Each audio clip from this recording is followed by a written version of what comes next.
いらっしゃい。いつでも待機しています。What a nice day. Our baby girl just say "irashai." Next. Anyway, guys. Yep.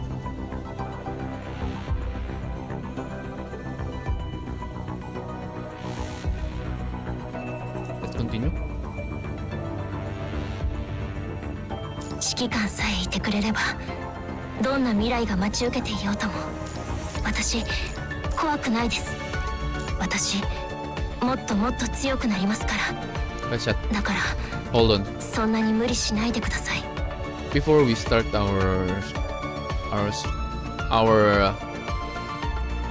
before we start chapter 13, before we continue chapter 13, let's go to dorm first. I need someone to like I need to see something cute. All right, where's the here? Oh no, go leave, go sleep, go there.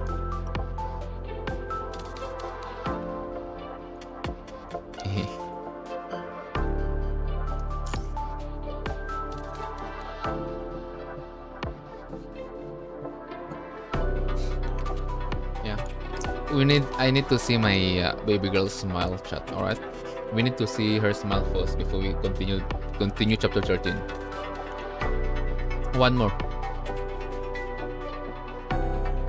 All right. I think that's one. That's okay. That's okay. Where's leave our daughter? Come here.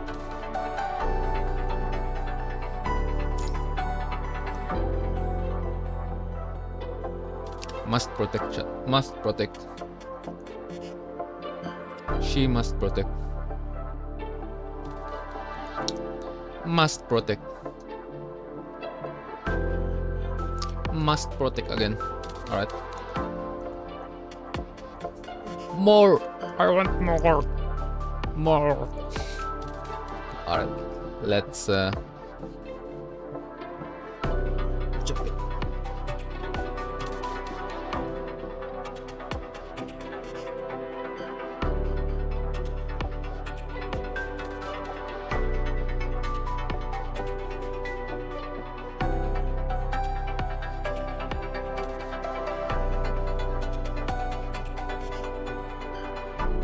Alright. Where? Oh, one more. Let's. No. Let's. Yeah. Lucia again. Two more. Let me. More. I want more. Core games, you need to update your dorm. I want it to make it. Pat attempt, like make it 20 or 50 or 100, you know. Alright, Core Games, you need to update your dorm. Hey, wait, where's our brother? Come here, Lee.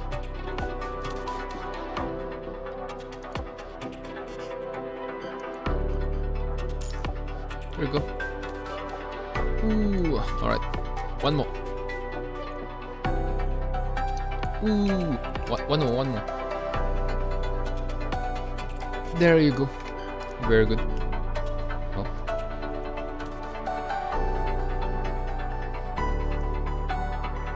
You're arranging the room. It's okay. It's okay, Lucia. I already rearranged it. I will rearrange. No? Okay. I'll rearrange it later. Again. Yeah. I think because I have like other stuff that I can put, which is good.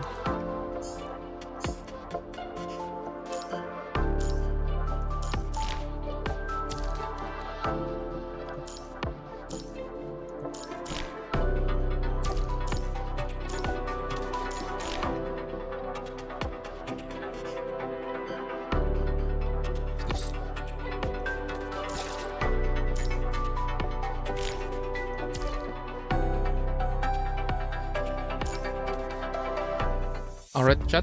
Officially start chapter 13 continuation. Not continuation, I mean we will finish chapter 13 as a whole this time. Whole of this map, then On the next stream, we will finish all of this.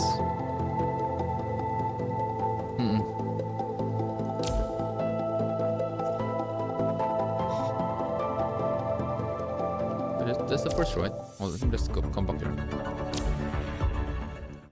Oh yeah, we're on right track, right? This chapter 13, Take Attention. Deserted Tide officially start now. Alright, let's go. Enhance Inverse. If you see something too dangerous, don't let curiosity get the best of you. Gotcha. Let's just be cautious. That's a short thing what they just said. Cautious. With a violent shake, the transport plane lands next to the support forces supply vehicles. Fortunately, they didn't crash into the ruins. Struggling to adapt to the harsh sunlight of the outside world, you open your eyes to the laughter of the chief support officer. However, the virtual space still appears before you. Since this, never mind that. Come with me. We have important matters to discuss. Led by Bridget, you four enter the supply vehicle. The punishing virus concentration has nearly turned this place into a dead zone. You'll need to strengthen your invert device. I'll take your team there. Just wait here for a minute. Gotcha. Before leaving, she ramages, how do you pronounce that? Anyway, through the mountains of supplies for a few seconds and pulls out a protective suit. Here is your protective suit. We just finished improving it a few days ago. Very good. Take the suit. Thanks. After changing into the improved protective suit and waiting in the car for a moment, you'll see Bridget approaching with 3 other people. Yep, that's our brotherly baby girl Lucia and our daughter Liv. Alright, ready to go. Headbutt. Kuro games, you need to add headbutt also on game, okay? Let's continue. The suits really feel more protective against the virus. Commandant. Your invert devices have been enhanced, but there is still a limit. If you see something too dangerous, don't let curiosity get the best of you. Be careful. We'll be careful. By the way, we'll have more serums ready for you before you go. It's very thoughtful. We just got more in stock is all. Another thing, Asimov told me about the trouble with your vision. Because we just finished going from we just finished the immersion, alright? We just finished entering the simulation to fix Gestalt. Alright, chat? Just wait here for him to contact you. Alright.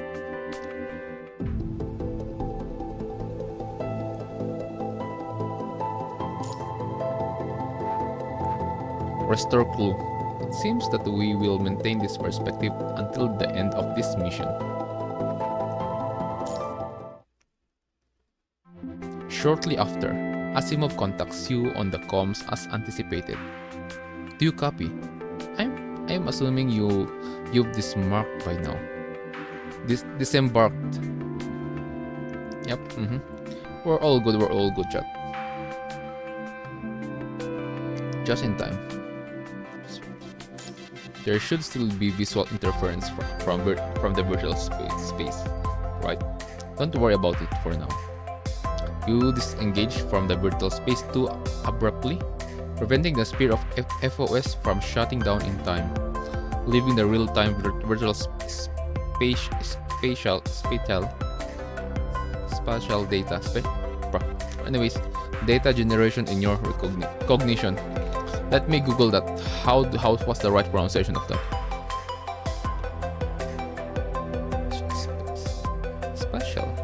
Spatial, yeah. Oh my god. English is becoming Englishing right now, chat. Generally speaking, it shouldn't be too much of a hindrance. You would have made full recovery after a few days of rest in the infirmary. But time is of the essence, and I think we can use it to our advantage. I'm going to try to upload the Spear of FOS to your command link to synchronize it with your senses. This should allow you to restore, record, and play back the spatial data that you find. In other words, you can connect the Gestalt's massive computing power with a security device, allowing you to perceive and analyze scenarios, connect with entire systems, even restore and simulate past events. We can store anything we want. We can restore anything, as long as there is fragmented data nearby. You can use Gestalt to restore it. Alright, including data that has nothing to do with the leads. You can use key data from people and objects to display the information in the area. They can come in any shape, they can even just be names. However, you must acquire the data first. By the way, since most people have been dispatched to the surface, Babylonia is now short-handed. A new liaison officer will take over for now. Also, wait, I'll connect you to him. It seems that we will maintain this perspective until the end of this mission. It's Murai. It's the sus. It's your brother. It's Lee's brother shot. That's not too bad. It will filter out many useless information. Murai. Nothing strange about this, Lee. You can catch up once this crisis is averted. Now, let Bridget give you the security terminal that Asimov mentioned. Bridget smiles and hands over a package containing more than a dozen sophisticated cube-like devices. I'm sure Asimov has explained what these are for. Take the bug. The weight hasn't been adjusted yet. Please bear with it for now. But as long as the secure terminal is active, you'll be able to investigate the area more easily. That's all we have to prepare for now. Any question? Do we have question, chat? Do we have question? Do we have a question or not? I think we're good. I think. Nope. Yeah, because Lee's already here. He's good at analyzing and again Lee is good at scanning surrounding. And then our baby girl is already here. So within the mission, as we're good. Nope.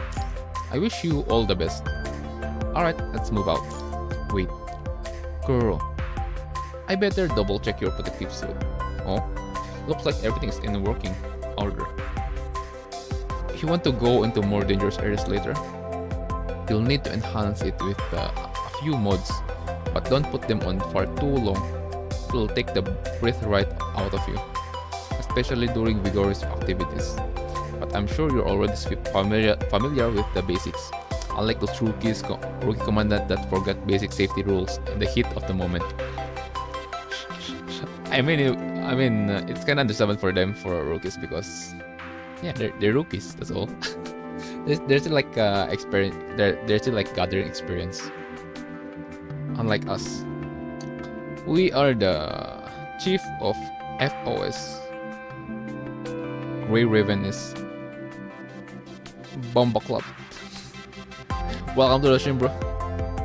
Yeah, the other dude that suspicious like you is not here, so yeah, we were going to have a wholesome stream chat for like 6 to 7 hours. Our target is to finish chapter 13 as a whole. Okay, because that's the consequence of being late on stream. All right. So late. Anyway, let's continue. Well then, I wish you all the best. Enemies on site. Oh, time to fight. Projections of corrupted growth of punishing. Not long after leaving the supply vehicle, you find the street covered with red spikes and pools of red liquid. What is it? Maybe it's the manifestation of the punishing virus. I've seen similar images in the database. Liv makes the shape of a cube with her hand. Stay away from the spikes and the liquid. They contain a high concentration of the virus. Okay. Don't let curiosity get the best of you. This indicates that we are approaching the dead zone, so we mustn't touch them. If you get too close to the red liquid, you'll begin to show signs of corruption. It's best just to avoid them at all costs. Understood. Proceed with caution. Alright. Crimson Tide. Guys, do you know what reminds me of this? This specific scene? It's similar to... what you call that? Post-apocalypse... on the Honkai Impact...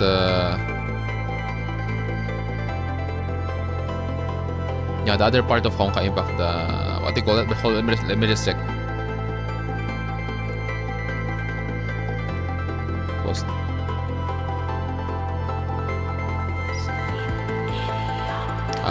Post Honkai Odyssey, I mean.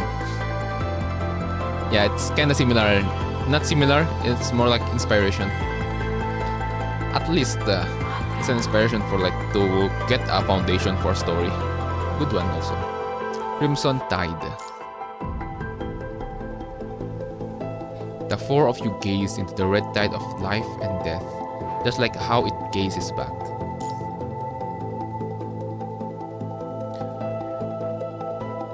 Okay, time to fight. Horde of corrupted has gathered in this area, but there aren't that many virtual projections appearing.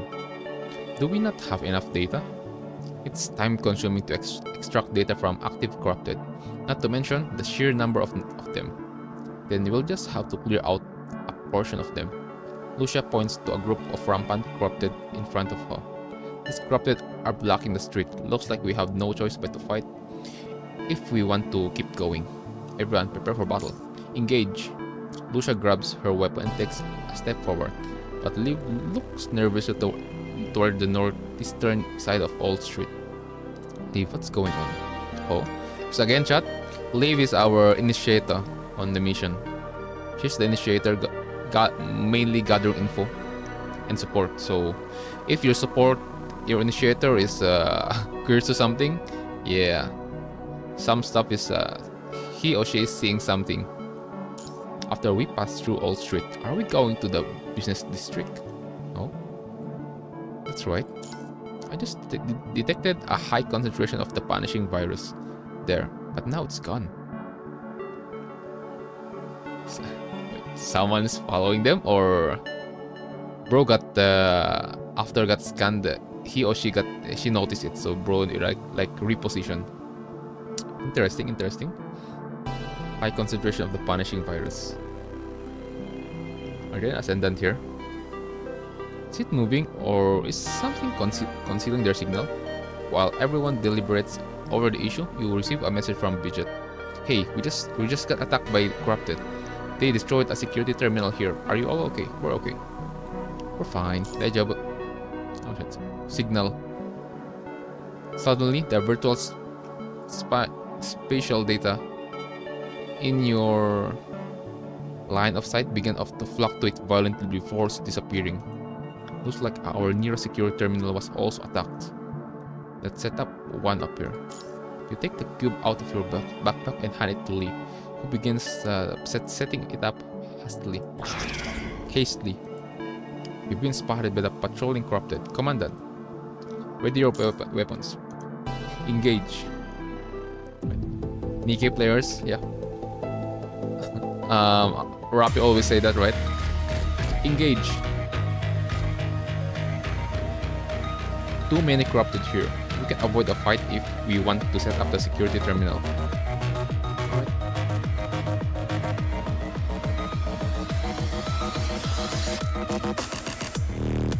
Ooh, it's a nice what's that liquid right there?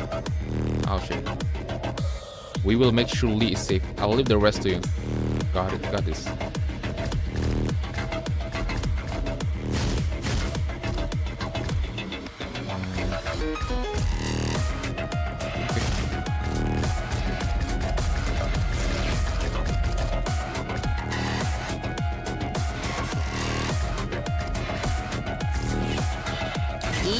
人とも超えさせない。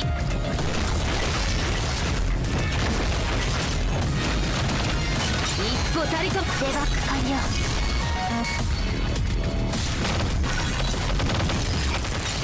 高いの？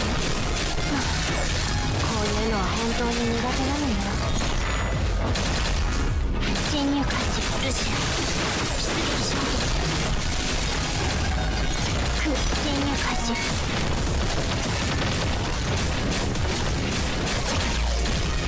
ここは私が食い止める。一歩たその程度に。I just beat it every endgame boss with A rank character only team. Good for you, very good, very good. Good job, good job. Good.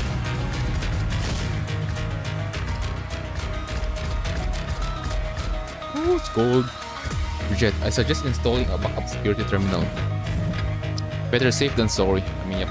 We are in a dead what do you call that? Dead space.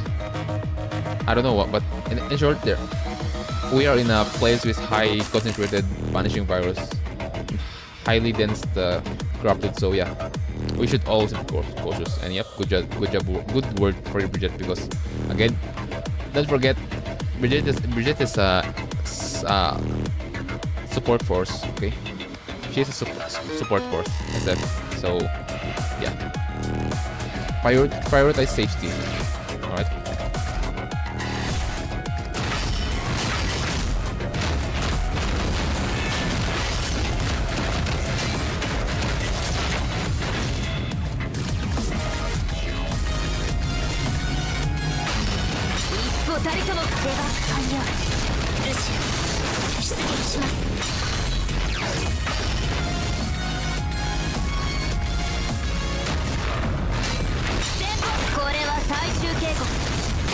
Anyway guys, chat, how is your day? How's your day? I think I can talk with you guys right now because the story is not that intense right now. It's okay for me to like handle chatting while we're playing the game. On this specific part only.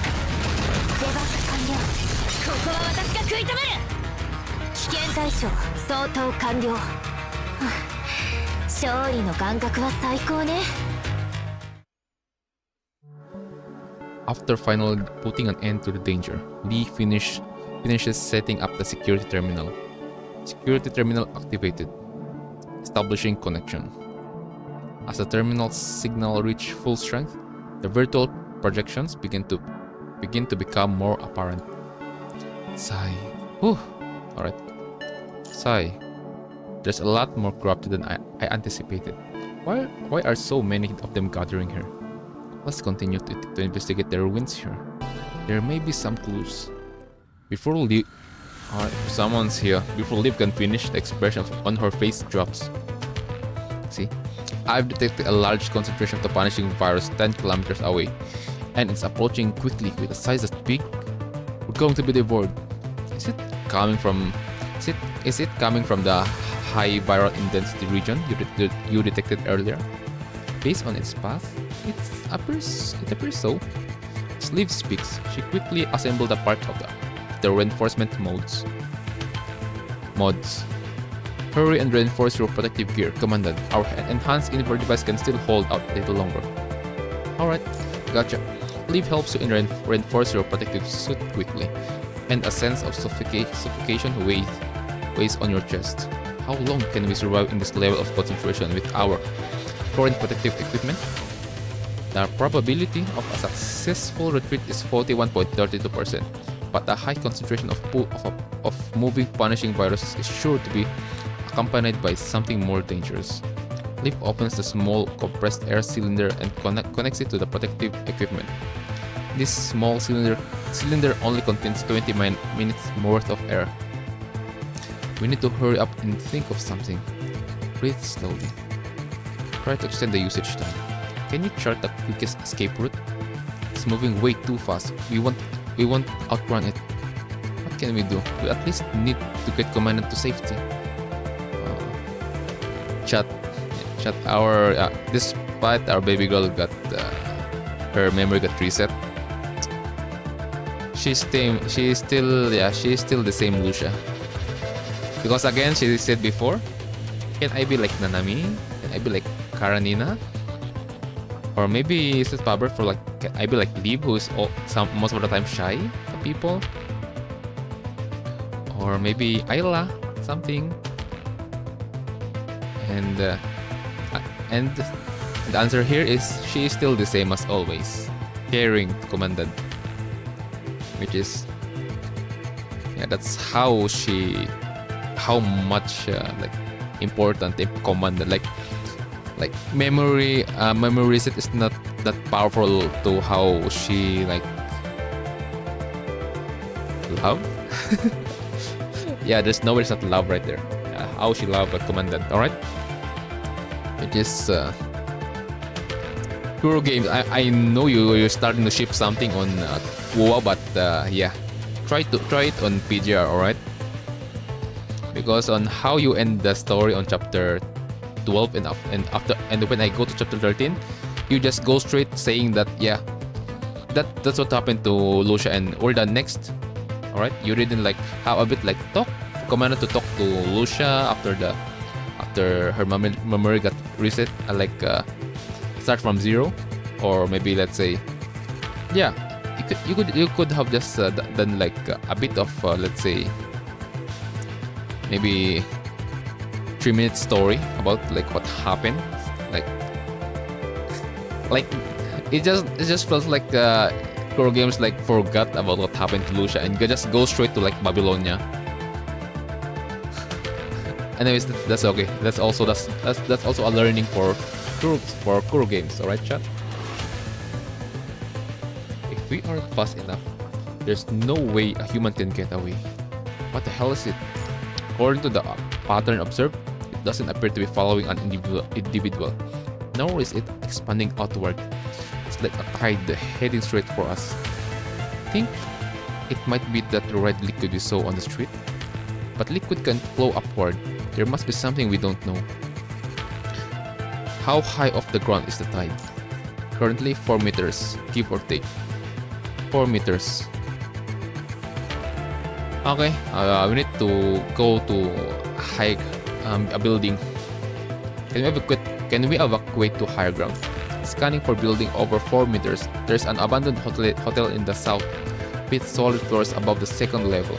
We can still reach a safe height if we head there at full speed. Let's go then. Let's go. But a section of the ground floor has collapsed.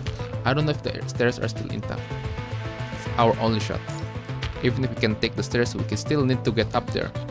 Even if we have to climb up the side of the building. As Liv has expected, you arrive to find the interior damage from an explosion. The stairs and the outer walls on the first 2 levels have also collapsed. To no one's surprise, the elevator is out of service. Let's climb. You 4 quickly run outside and start climbing the intact side of the hotel. After arduously climbing to a safe height, you see a strange crimson mass appears before you even have time to take cover inside. Ouch! Oh no! Whoa, it's freaking tsunami, chat. Red liquid. Is that the high concentration punishing virus? Yeah, chat. I think this is already a haven for ascendants. Punishing virus.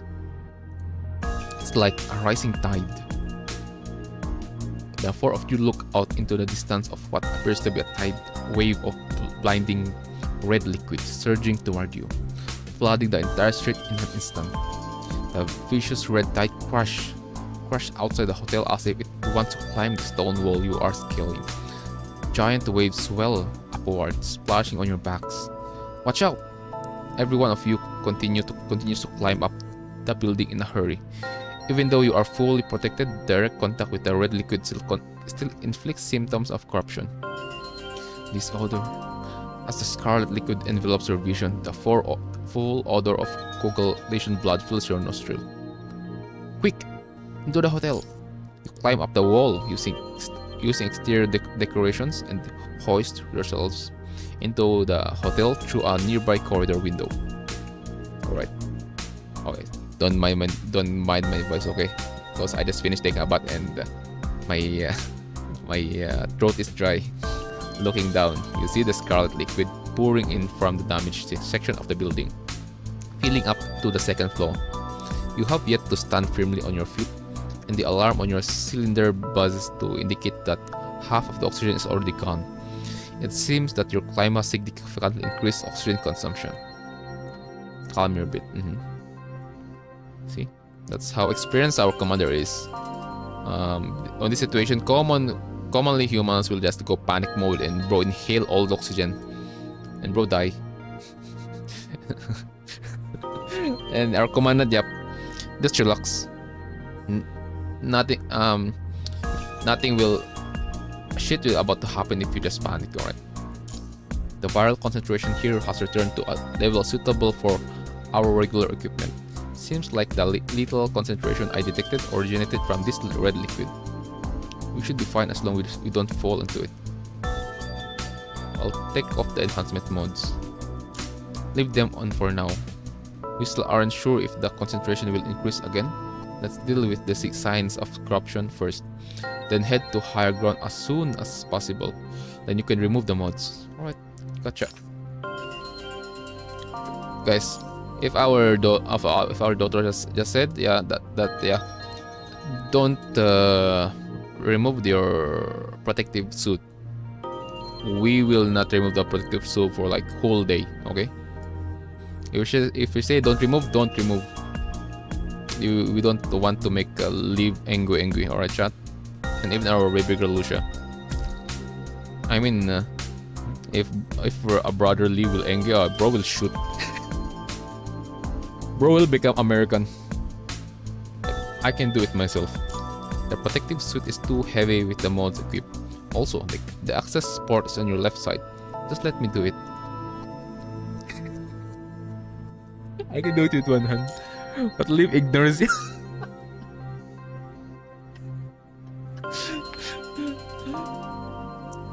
Liv just said, Commander, you're so Liv, she's so persistent.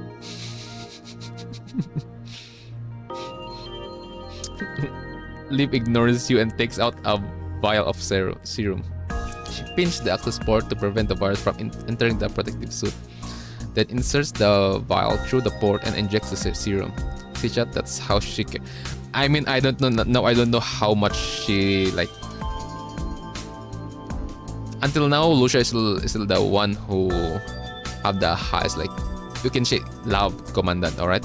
For Liv, it's more like at the moment. So though at the moment, chat, the way how she act, our daughter act is more like. It's more like overprotective. Okay, it's still not still didn't cross the line of overprotective, because on the next level of overprotective is already love right there. Okay, let's continue, because again, our commander the suit have some like excess punishing virus, I think. See, yeah. The suit have some virus and stuff, and yeah, she didn't mind it. Okay, chat. No matter how many times I've seen people wearing the enhanced protective suits, I still can't help but feel that it's too heavy for humans. Some commandant with a weak physique can barely run with it on, require their team members to carry them on the road. I mean, Commandant is built different, chat. Remember, we freaking climbed with the freaking suit. We climbed the side of the hotel, using the protective suit. We're built different. After injecting the serum, the three of them watch as you stand up and take a few steps. Looks like that's not an issue for Commandant though. I'd even say you climb up the 3rd floor as fast as us. Now we have the question. They now built a question. Is Commandant 100% human? Is he 100% Hyaku% a human? Let's see. Maybe they can tell because yeah, on the later story, I wish they can. Maybe they can tell because right now I still don't have any info for like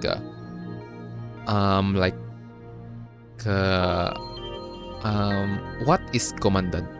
Like the one that with the commandant of Grey Raven, because we just go straight like, yeah, commandant graduated from the academy and stuff, and then just go straight to like to Grey Raven, and he just became the commandant of Grey Raven. All right, there's not much backstory of what he actually is, like legit. I mean, I think Hasen can answer that right now. But right now, let Kuro Games cook. I'm just taking it what they cooked. All right. We still need to evacuate to higher ground so we can lighten Commandant's load. Liv looks at you with concern as she inspects her inward device. Kuro Games again, and this is the second time on this one stream. Headbutt on while I'm reading. I need to headbutt. You need to add headbutt here. Headbutt our daughter Liv. Okay, chat. Oh, okay. Hold on. Now is the opportunity to study the liquid. Give me a hand, Liv. Liv picks up a long broken pipe and stir it intermittently from a safe distance. The liquid is thick, almost like a mud. Seems to be what we just saw. We need a name for it. How about Red Tide? That's a cool naming. That's a cool naming, Commandant.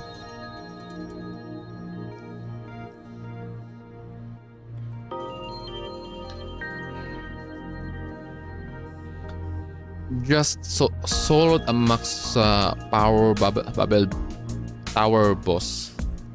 Good for you. Don't worry. I will experience solo doing that stuff later. Once we reach chapter 15. Alright. Next week. I mean 13 today. Next stream 14 as a whole. Then 15. Ah, okay. On Sunday. Simple enough. Good idea. It also seems to contain a large quantity of debris and remains.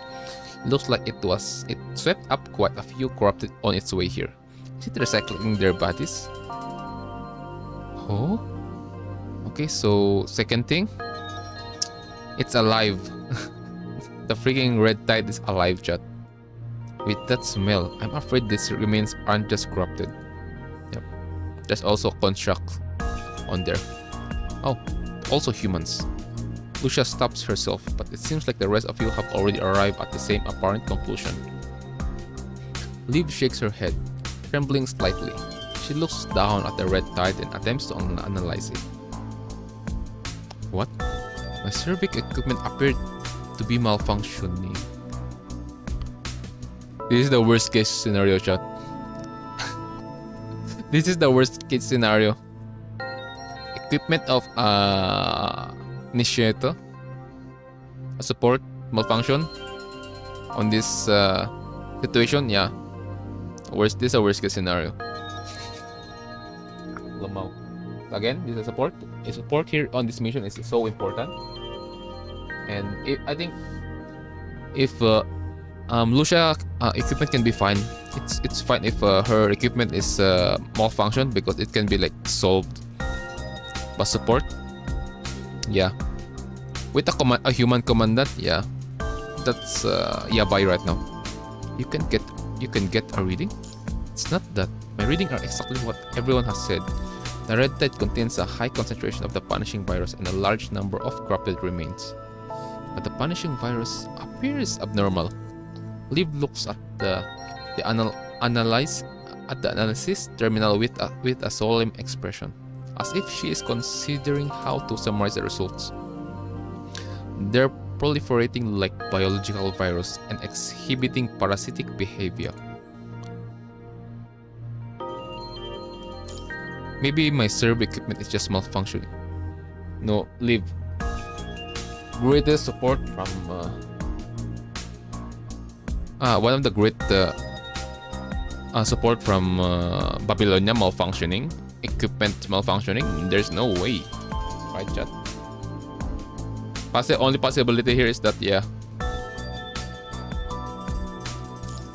that's how bad your situation right now you're in. Asip. And if it isn't, upon hearing this, you all fall silent. If the punishing virus really is developing biological traits, who knows what will unfold next? Oh shit. It has to be an error. They prepare a report. Dave hesitates, then prepares the results and sends them to Asimov. Oh, Kyo, welcome to the stream. We're continuing chapter 13, and as those who are on my Discord server, as a consequence of your streamer Kuro Zero being late, yeah, consequence finished the whole of chapter 13. I think I still have 6 hours. 6 hours left. So yep, I think that's enough. I think. Good luck, have fun. Yep. Also, yeah, Q, good luck. Have fun listening me up. Lee gets rid of the iron pipe in his hand. Then the 4 of you proceed up the intact staircase as you look down at the red tide that floods the streets below. Why hasn't Babylonia detected such a strange phenomenon? There aren't too many ways to avoid detection.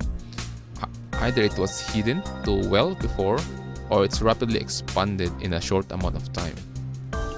Either way, it's outrageous. We need more leads. Another thing, if this area has gone undetected by Babylonia for so long, why would Huaxu let us find it so easily? Ah yeah, because Huaxu gave the coordinates. She just left some fragment, right? And Asimov scanned it, and yeah, this is the result. I think. I think. My brain is burning right now, chat.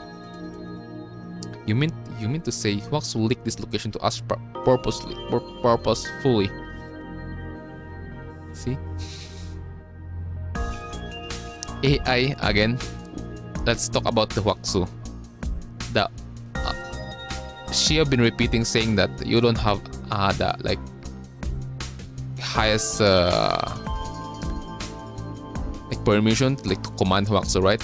And the highest one before Q and is maybe before Luna is before they took Huaxu is Luna, right? I mean before Luna took Huaxu, the highest one is Q. So it's either it's all the thing that Huaxu been doing, like purposely can be like doing on Ascendant is on the gang of Luna is yeah, it's all planned of Q.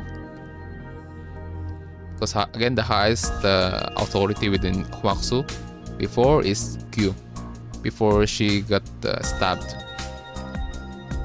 So yeah, it can be either that, or Huaxu is already like sentient, taking revenge. Alright, chat, let's continue. It's possible. What's Huaxu trying to achieve? Perhaps it's a trap, but maybe Huaxu wants us to discover the right red tide.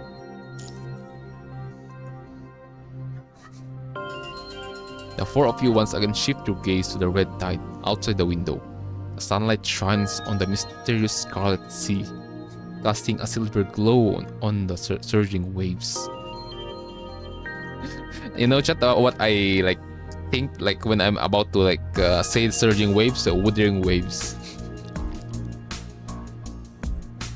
The light glimmers on the scarlet tide like countless fetuses opening their starry eyes in thick plasma. Light dissipates through the tide silently, tumbling on the bloody boiling stew alongside their drowned remains. Yeah, the 4 of you gaze into the red tide of life and death, just like how it gazes back. Following the strange gaze, a faint voice flows into your ears out of nowhere. faint voice. What? As we know, it's only us on this area. Okay, it's only only Liv, Lee, Lucia, Triple L, and Commandant 1C. All right. Help us get it. Hey. Wait. Oh. Wait. What? Okay, that's interesting. All right. Who's there? Let's get it. The sound is like sea foam dissipating in the wind, drifting among the crashing waves. You wait with bated breath, yet you see nothing but the waves. In the hotel, Liv, scanning the surrounding area for signs of life. Yeah, because again, it's already abandoned, and the place, there's no way a human can survive here.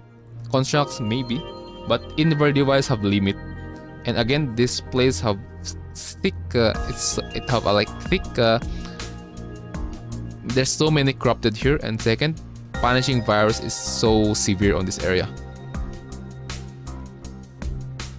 I haven't picked up anything. Where's it coming from? As if four are lost in thought, a faint voice disappears without a trace. What was that? If the cry didn't come from within the red tide, maybe it. Hotel, standing by the corridor window with the rest of you, Lee shifts his gaze to the stairs. You mean it's coming from another floor of the hotel?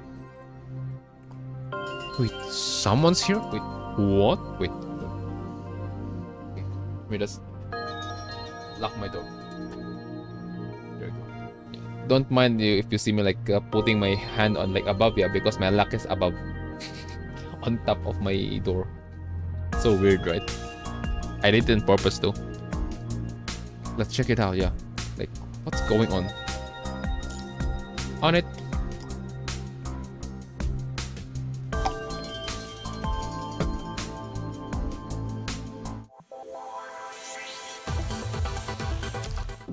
Shades of the past.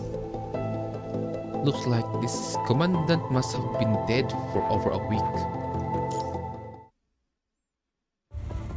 Climbing up the long and narrow steps, you come upon a relatively safe area, finally allowing you to unload the heavy molds and empty air cylinder. You search all the accessible floors but find no one. Only the rooms lying in ruins remain unsearched. We need to think of a way in, but there aren't signs of activities in these rooms. No signs of activities?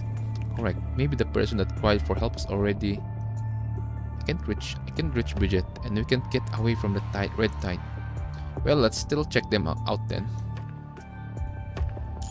The wreckage in front of you looks like they were once a pile of furniture intentionally placed there to block the entrance before being blown to pieces.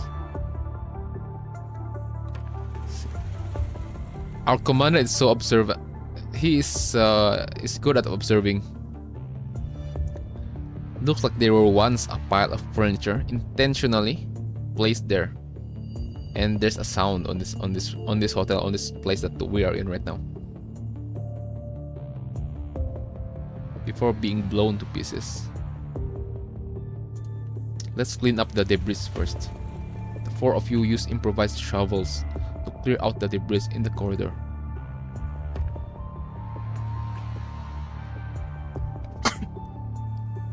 Opening the doors, you find what appears to be similar storage rooms one after another.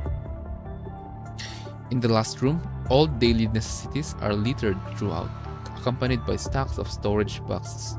Several work uniforms discarded in the corner have grown moldy over time.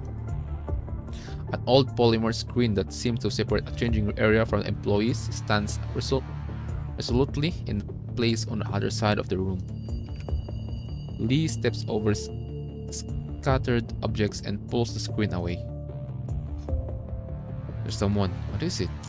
Seeing his odd expression, the rest of you rush over to him.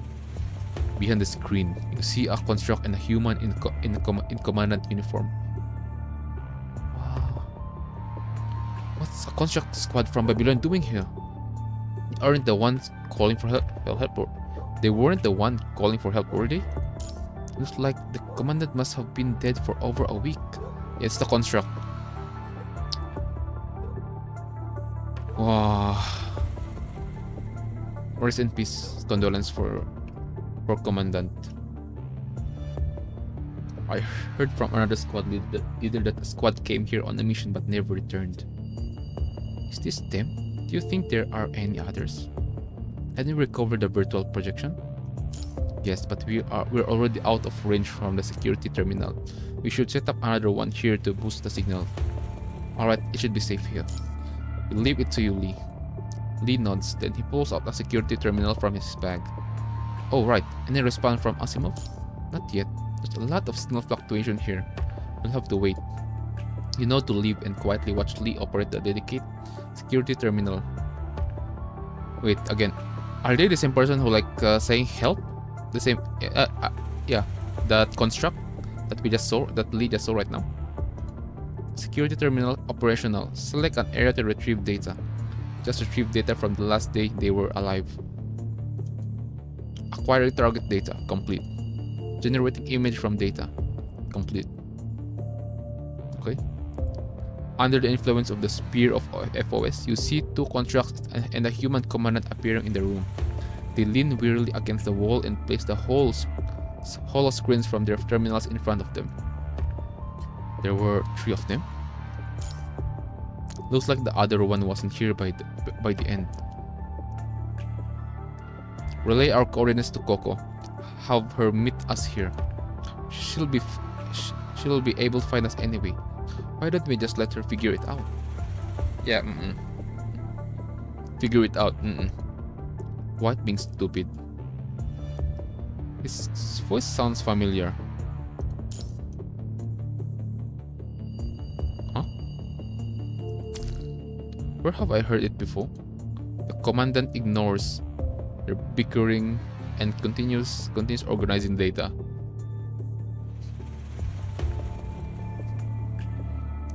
There's nothing sus here, okay? Chat, there's nothing sus. Alright, we're just busy reading the story.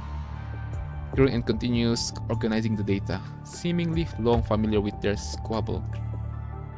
Let's organize the data we've collected. We'll prepare to head out once Coco returns.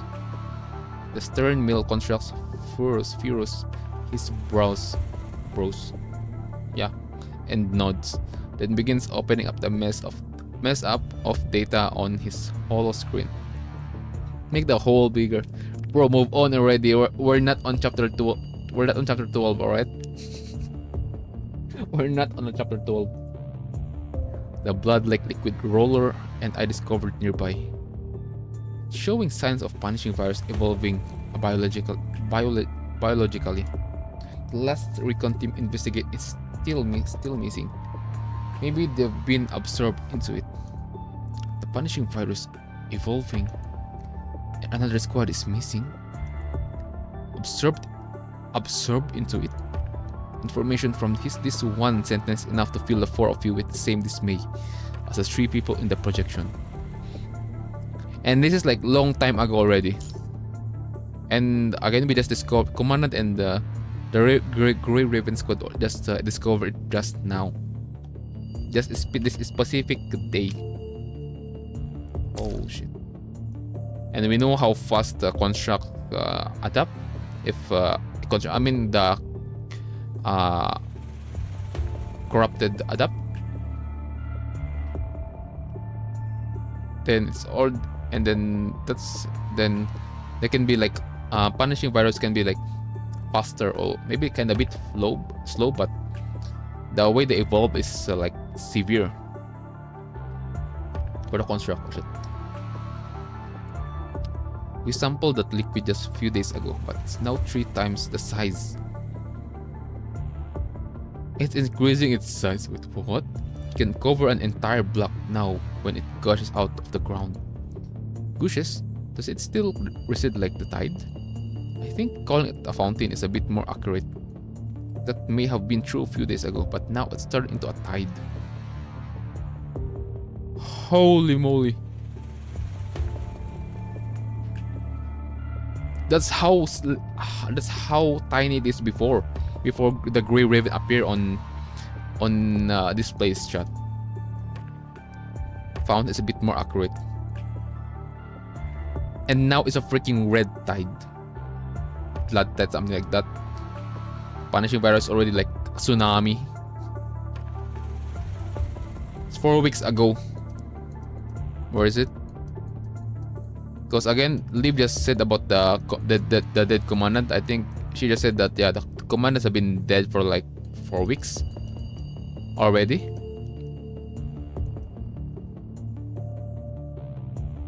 Where is it? My lips is dry.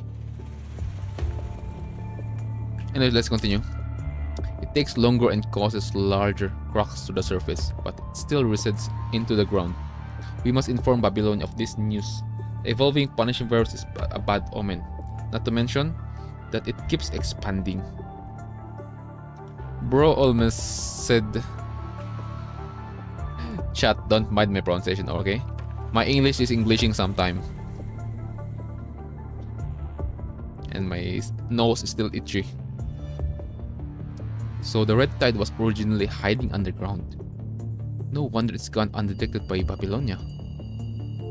He had already uncovered so much. If only he had returned safely. It's not too late. We found it too. We have already submitted the data to Asimov. Good thing we have reported it. I thought my server equipment was malfunctioning. You've always been able to count on you, Liv. You should have more faith in yourself. However, if a team had already gone missing here, the following team sent here should have been far more equipped. And if the team also went missing, yeah, they're cooked. The signal is unstable here. We'll have to wait until we're back to Babylonia. Do you know how it's expanding? It's unclear, but I'm sure it has something to do with the dissolved remains.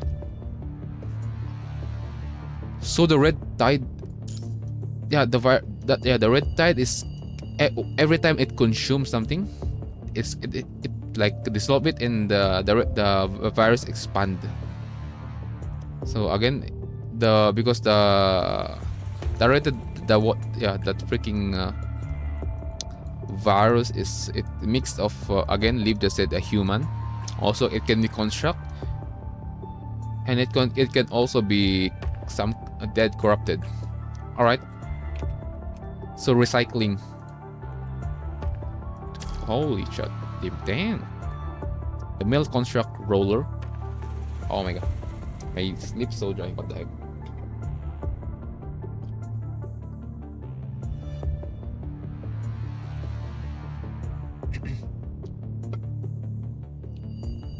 Anyways, the mill construct roller raises his hand. Cover a haphazard yawn. Dissolved. That's right. As it says that, that's right, the projection freezes in place as if it's buffering.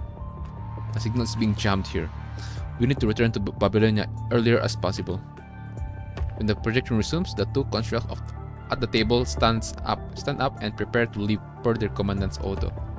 However, a blurry shadow stands in the doorway, suddenly charging at them with a lightning fast slash.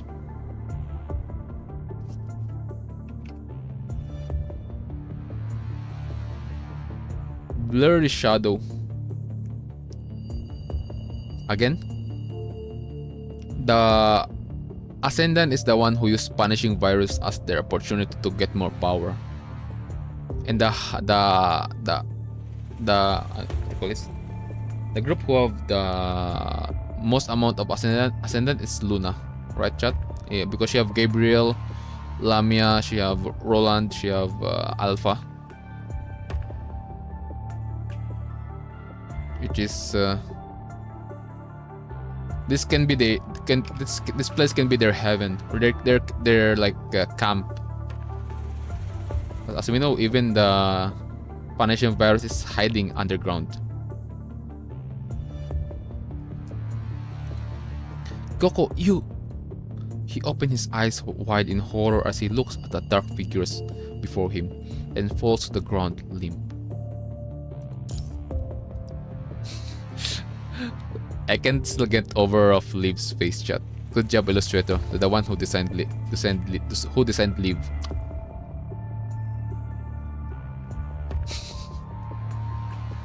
Alright. After losing their commandant, the other two constructs attempt to fight the dark figure, but their efforts are in vain. Can this be Alpha? Because they didn't say any like gunshot something. Lightning speed. It can be Alpha. Did that construct Goku betray? Goku, damn it! A traitor. One of the either that or the constructs being controlled again. Lamia have the power to control, like infect and control someone. Puppetry. So let's see. Looks like the squad didn't exactly work well together. No, I think something's wrong with the recording. You mean when it was buffering before a moment? Yeah, but we can't prove anything without looking for more clues. Want to keep searching, Commandant? I trust Liv's intuition.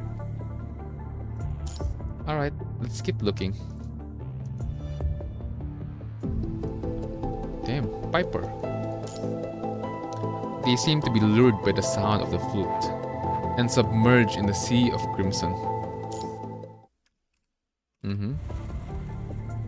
After removing the mini storage terminal from the square auxiliary device, the security terminal connected to the sphere of FOS gently vibrates. New recording found. Update the currently generated projection. Yes. Update. Receiving the order. The sphere of FOS begins regenerating the projection. Broadcast the updated segment. The updated data is available nearby. Please proceed to the location to view the updated segment. The indicator flashes, projecting a virtual path leading to the employee launch. Looks like Liv was right. That's right where the error was. That's right. Stern mail. After finishing his line, it's time the door swings open, and a small girl runs in from outside.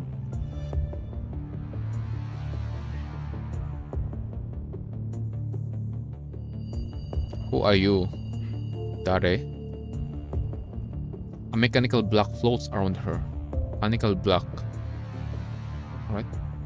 Resembling an auxiliary device unique to her. Coco's back. Let's get ready to go.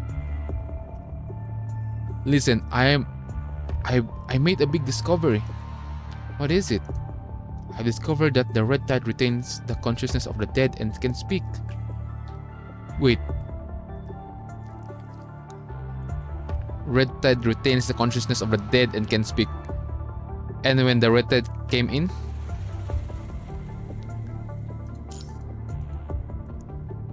so we heard Commandant and the Grey Graven squad heard someone saying, "Help me." And the Commandant that we just saw right just now, and the contract's already, I think, dead. The freaking red tide all retained. So this place is already like flooded before. Okay. What? I found the missing Commandant in the red flood. The four of you, as well as the three projections, all looked surprised. She kept calling my name and asking if I had seen her sister. That doesn't make any sense. What do you think it is? The river Styx of Hades? Holy guys. Wait, is it Greek mythology? River. Wait.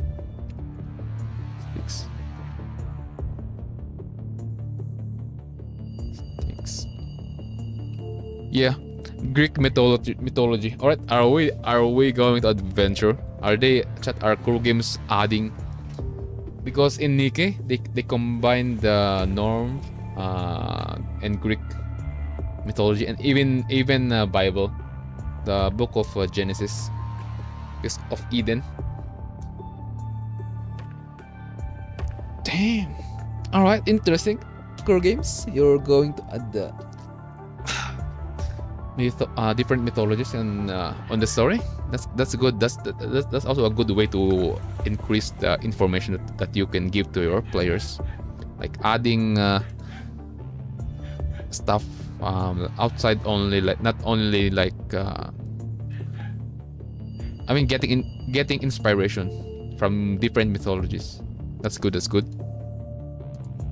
But I didn't think you were gone all this time because you were out daydreaming. Their tease causes Coco to tremble slightly with anger. She stops smiling and bites her lip. The commandant realized their rude behavior and sighs, motioning Coco to continue. Not only did I find out about the missing commandant, I uncovered 2 other commonalities after I went asking around the other scavengers. Coco maintained her polite smile, but her voice has a solemn undertone. First off, the voices they've heard also come from those who died in the Red Tide, which is different from the river Styx. It's not like you can hear everyone who has ever died. The commandant nods. She relaxes a bit, then swipes the screen with her fingertip to show a video to the other 3. I'm not sure if the red liquid has to be the direct cause of death, or if it applies to all those that get swallowed up after death. So we're not sure that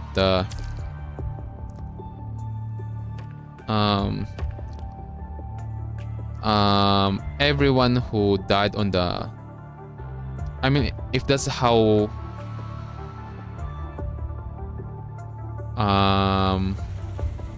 the Red Tide take conscious, like, no. Anyways, I just forgot what I'm going to say. Anyways, let's continue. Wait, let me just analyze for a bit. Just a bit, because I think I know some stuff right now. The red liquid has to be their cause of death, or if it applies to all those that get swallowed up after death. And after death, consciousness retains consciousness. Okay. So because my question here is that I said, when Coco said on this part that I discovered that the Red Tide retains the consciousness of the dead and can speak. I said on this part that yeah, is it possible that everyone who like died directly to the everyone who got swallowed on the flood on the Red Tide is and died, and the virus like took over their consciousness? Or, I mean, it's already answered because it's not sure, because even Coco is not sure. See, I'm not sure if the red liquid has to be the direct cause of death, or it applies to all those that get swallowed up after death. Interesting. I didn't see how the commandant died. I just found some of the things she left behind near the tide. Even though I could hear her, I could only distinguish a few vague sentences. It's impossible to judge whether the red tide liquid retains her consciousness or just imitating her. Right? So there's not much proof on how does the red tide like take the consciousness of the dead. There's still not much answer for that question, for that stuff. The second thing is, the scavengers said that they could hear her voice too. So it's not only like specific person, anyone. So again, when commandant is on the building, the Grey Raven heard someone saying help. And not only commandant, it didn't specify that it's only commandant who has heard it, or it didn't specify that it's Lee or Liv or Lucia, but yeah, everyone. In other words, this is a phenomenon that anyone can observe. It's not like other paranormal folklore. But her voice only appeared when I got close to the tide. Kind of like how no one would greet a stranger in a distant crowd. What do you mean? I would if they're good looking. You're getting blind by beauty, bro. Well then, let it kill you so we can see for ourselves.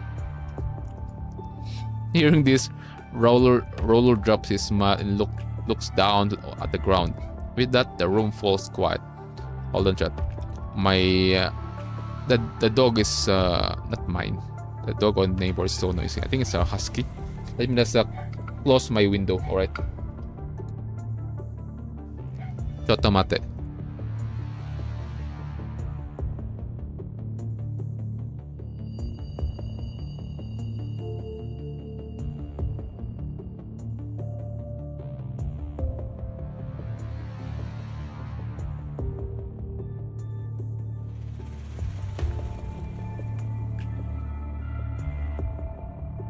Okay, we're back.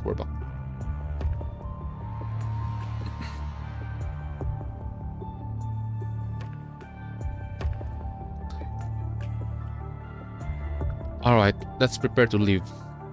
The four of them at the table begin to pack their bags and prepare to go. Roller's voice does sound familiar. Rollers. Where have you heard it before? The four of you try to recall the source of familiarity. Roller. Sorry, chat. I don't remember any side character voice. Any side character name. Oh, I remember. Where? In the hall back there.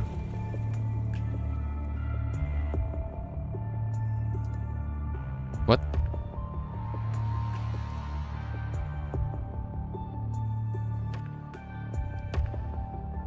Bro is the one who got consumed on the tide? Who's there? Ah, the one who's speaking. Alright. So he's the one who's been seeking for help.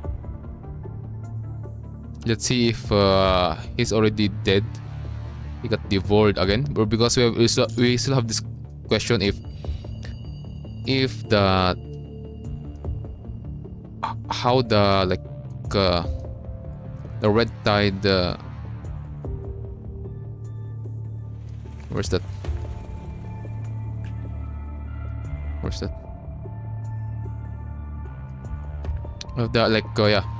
On how does the red tide take the consciousness of the dead? Like they need to like get swallowed in, like died in it, or the red tide will just take like imitate someone, like imitate the illusion, like to like get more pre something. Because again, the virus is evolving, it's expanding also. So the only thing that we're missing right now is for the punishing virus to have like to be self-conscious. That's the worst thing to happen within a virus, chat. Okay. Who's there? Tasukete. Everyone. You're right. That's definitely his voice.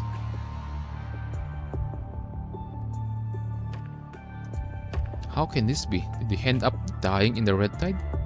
Based on the clues we just obtained, I'd be willing to bet. With the red tide as big as it now, there's sure to be a lot more remains in it. But why were there so many people and corrupted station in this area? Yeah, and there's also more like more commandant like before the one that we just learned right now.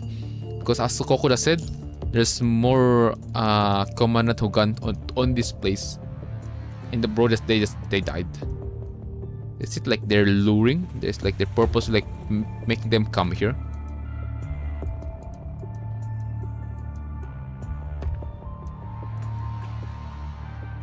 Anyway. And the voice only appear when you're like close to the tide. Alright, chat? Looking. Where's that? Right. Maybe they weren't stationed here but gathered here. Gathered here? You mean the red tide lured them over? Alright, again, yeah. Lured. Eesh, your streamer is thinking, chat. He is thinking.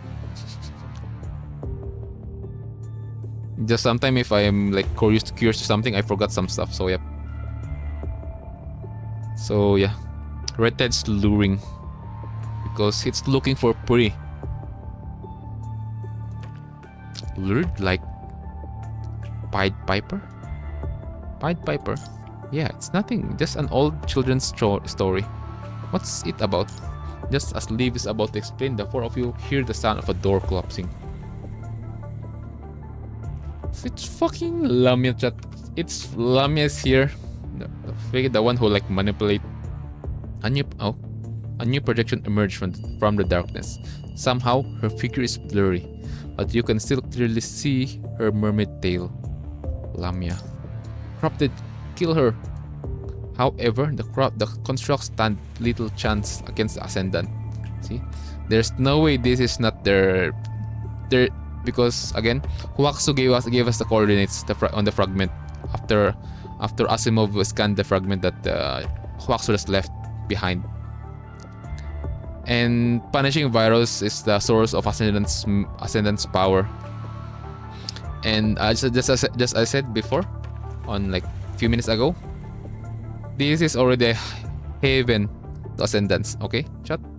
This is their heaven. Heaven. This is like the best place to get to be more powerful. The contract is in front is thrown across the room and stops moving after barely any struggle. Coco, run! Our mission is to report back. Just as the commandant gives the order, Ascendant throws the human against the ceiling, and the commandant's neck snaps from the impact, quietly falling to the other side of the room. The remaining two constructs cry out. Without hesitation, they follow their commandant's last order and charge out the room in opposite directions. Why do you have to run away in different directions? Can't you make my pursuit easier? She looks at each of them, then turns to pursue Roller. The projection follows as Coco runs downstairs with her floating auxiliary device before hearing Roller screaming nearby. We don't stand a chance against this enemy. I must. Coco grabs her auxiliary device and stuffs it into a secret compartment in the corridor. She removes the key card, then destroys the furniture in the corridor with her weapon in attempt to delay the Ascendant. She removes the key card, then destroys the furniture. Right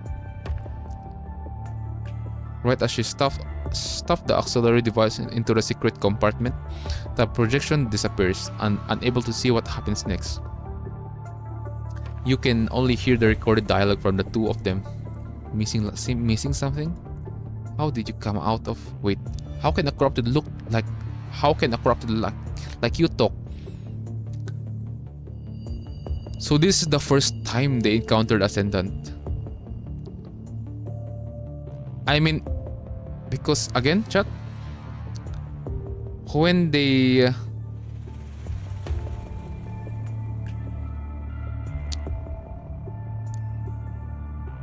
it's related to Lucia on when Nicola is making an experiment, and even the scientist, even she just said that this is against the something rule, and yeah, don't mind it, like, or just do your like work and stuff. Because I noticed it the other day when we streamed chapter 12, the last part on Lucia's interlude. Wow. So either a related stuff about Ascendant is not like public, like it's not fully released. It's only like on the higher position, because again, they're doing something about sisters, and Lucia just appeared there, and then because her memory got resetted again, because she have a previous commandant, she have a previous teammates and stuff on when she's talking, and then well, sisters, so it should be more than one character on there. So bruh, anyways, it is what it is. I think the game can explain it later. Do I really have to explain everything? Who the hell are you? that doesn't concern you. Since you're investigating under the Ascendant's watch eyes, you can't walk out here alive. What's an Ascendant? What do you mean by their watch eye? Did you create the tide? Quit asking so many questions. I can't answer them all at once. But one thing is certain. This is providence, so the world cannot find out yet. With that, you hear the sound of an explosion. Coco screams as the stairs collapse. I accidentally said too much, but it doesn't matter. She's already dead. Lamia sighs and jumps down from the second floor. Her calling fading into the distance. How troublesome. Now I have to chase the other guy who ran away.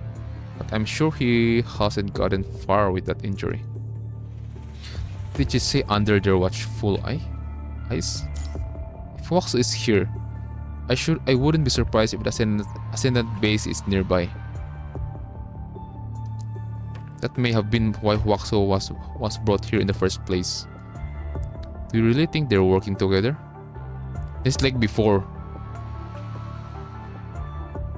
Because as we know, Q is an Ascendant, and other than Ascendant, she's an outliner. It means she's not like joining hand to this group.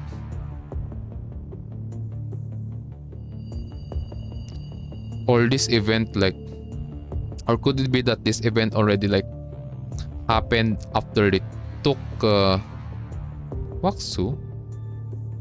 This is a past event. There's no way. What are you saying, Commandant?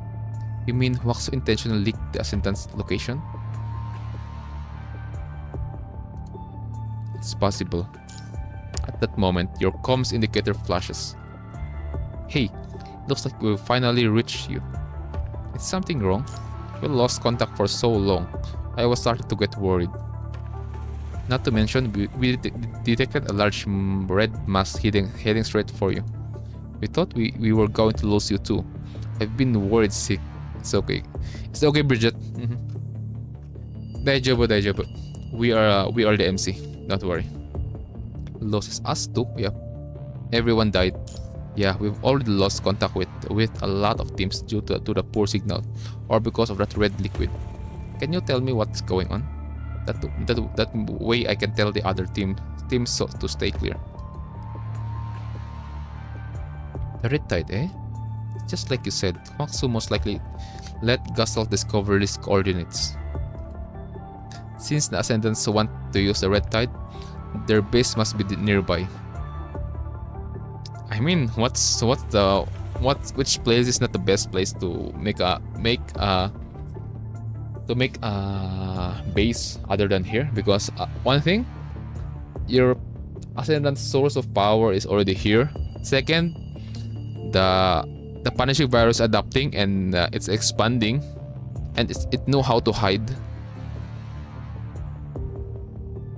And other than that, it freakingly get rid all of the clues for their existence. Alright. Existence. Wait, existent. Yeah. What's wrong? Worried that changing your objective will cause issues? No, I also think tracking them should be our priority. Agreed. I'll report the new target to the higher ups. Hopefully they'll dispatch more people. But as you know, with the signal as bad as it is here, it's probably going to be sunset when we hear back. Continue with your mission. Based on what the others have said, Waxu is most likely at the Ascendant's base. Indeed. Oh my god. Lift is cracking. Do you need help leaving where you are before you continue your investigation? That would be great. Alright, I'll dispatch a ship to get you. Wait by the hotel window, like Cinderella's carriage waiting for her at midnight. What's the situation with Babylonia? We haven't received any good news, but at least we haven't heard anything worse. Seems like it's still roughly at the same altitude as when you first left. It's rising slowly, but it can't accelerate for a while, which means that it's still in danger of being targeted from the surface. How about the others? As you know, Most of the crew have descended along with you. Those that remained out on board are scrambling to clean up. Regardless, this has been a slap in the face for some people. Some people, those who got a little too complicated hiding in Babylonia. As long as matters on Earth aren't resolved, I won't be surprised if this happens again. And no one can guarantee that we will be successful. Oh my god, your streamer is stuttering. Yeah, that we will be so successful next time. Well, we'll leave what's up there to the higher ups. We've got more pressing matters here. If we don't solve the problem here, Babylonia will still be in danger. On it, Bridget smiled brightly, waves and terminates the call. Guess we need to get to work. We need to get to work. Hetero creature. This corrupted have started to develop biological traits.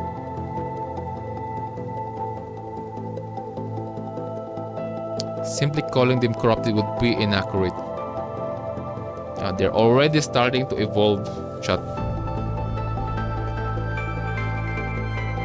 So again, this place is the best place to make a base for Ascendants, because again, their soldiers corrupted is evolving, getting stronger as time passes, which is good. Kinda like,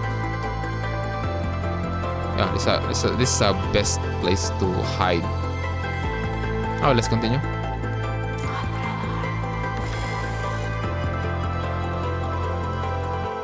That's so terrifying. This is the last area to investigate.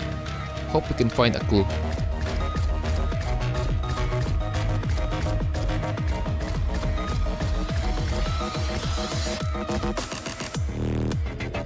Are you good, bro? It's a robot.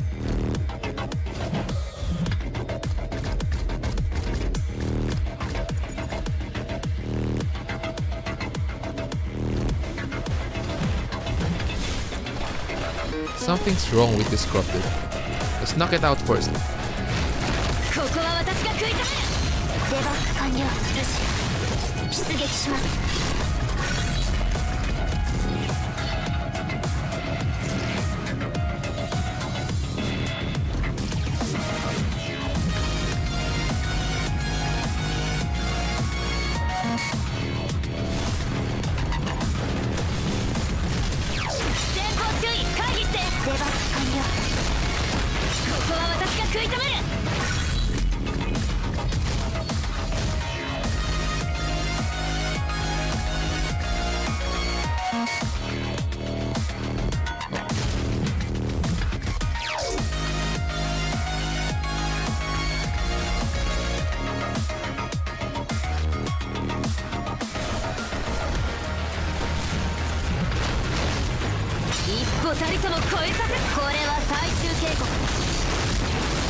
Battle.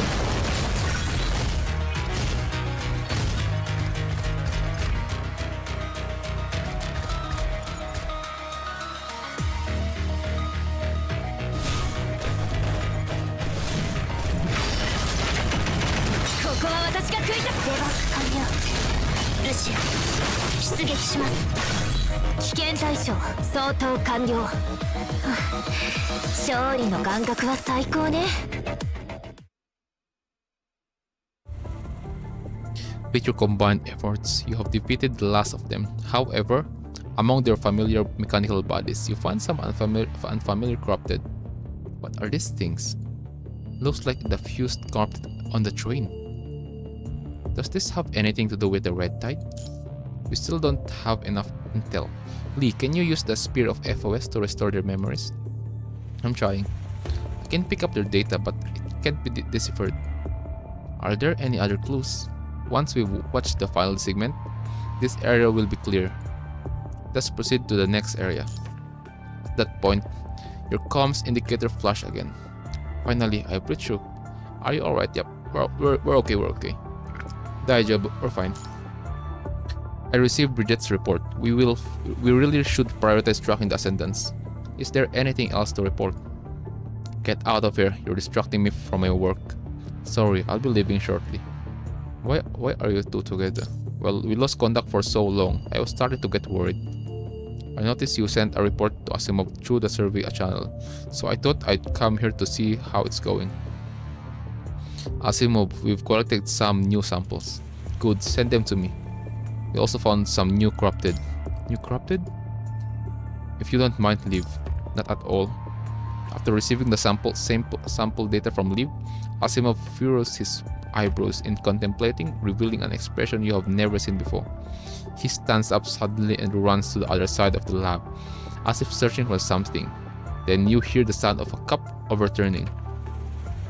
I've never seen him this flustered. Looks like it's serious. After waiting for a moment, in silence, Asimov returns to the comms with his brows still furrowed. What's happening? These bodies, they're starting to show biological signs never seen before in corrupted. Perhaps we should no longer call them corrupted. Based on their composition, it would be more appropriate to call them hetero creatures.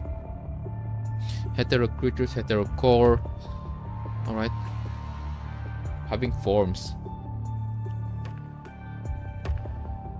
They're creating like personality.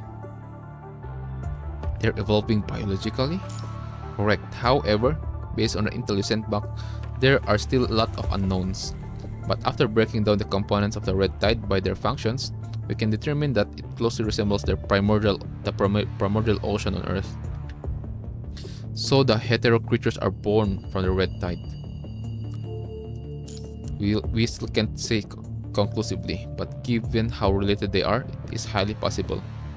Because again, that red tide is recycling.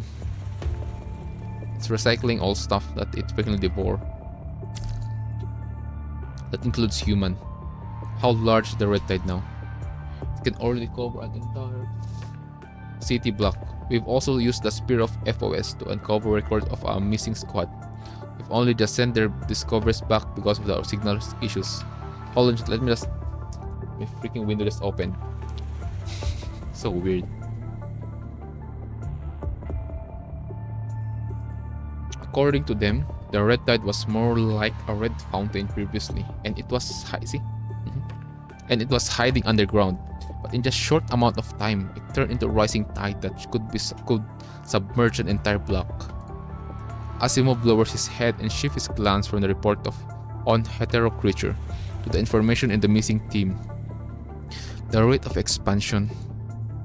You worry that it might cover an entire planet? We can rule out that possibility, but we also can't panic just because it's possible. We must investigate further. Aside from this report, do you have any new information on the red tide? There's only one more thing. Well, tell us. While investigating the missing team, we also found out that the red tide can retain the consciousness of the dead. Yes, I saw that information on the report. Whether the red tide is imitating the dead, or it really does retain their consciousness, the situation looks bleak. It means that it can lure unwitting people in the red tide, lure people into it. Also, it may be able to use the data it collected from the consciousness to evolve its own consciousness and become a real living organism. It's still expanding. It even actively moves to the place where corrupted gathered to devour them, growing even further. Predatory behavior. Let's see. However, the corrupted don't completely dissolve. Rather, they're dismantling in the red tide. Recycling. They become parts. If the red tide crashes into humans, they will be hit and maybe even killed by the scraps before they drown. Dismantled into parts.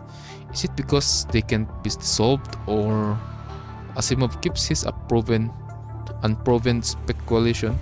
speculate to himself before throwing out a question? What do you think the red tide will evolve into?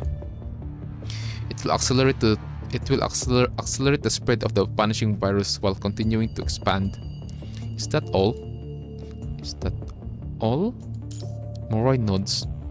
Asimov stops his work and turns to see him smiling by his side. I just received a report from another team. They were stationed farther away and they hadn't had direct contact with the Red Tide, but they spoke with the scavengers nearby. Recently, a large number of corrupted have been gathering in the ruins, where there have been reports of unused supplies. However, no one that ventures into the ruins have ever returned. Who do you think is responsible for these ascendants? Could it be the ascendants? It's highly likely. The scavengers have a vague description, but early accounts seem to share the same resemblance.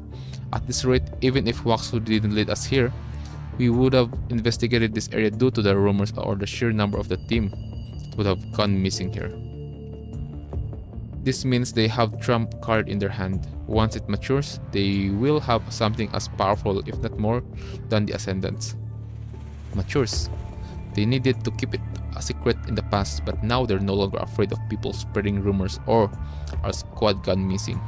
That can only mean that their trump card is almost ready to be deployed. In other words, although the Red Tide and Hetero creatures pose a threat, they can't overpower us anytime soon, and yet they still carry out their plan, which means there must be an even greater threat. I think so too. Now that we have obtained this information, we need to destroy this immature trump card before they can play it. Of course, it didn't take you long to figure it out, Lee.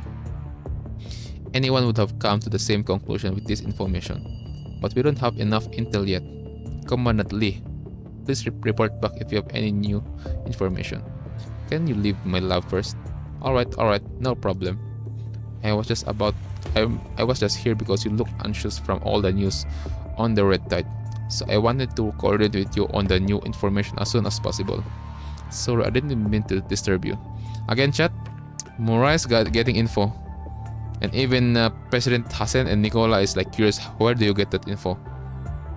Like, he is so confident about stuff. Yeah, he just gained new information. I appreciate the gesture, but you can sort out the information later and give it to me then. Alright, I'll be going now. Morai nods to Asimov, then waves to the camera.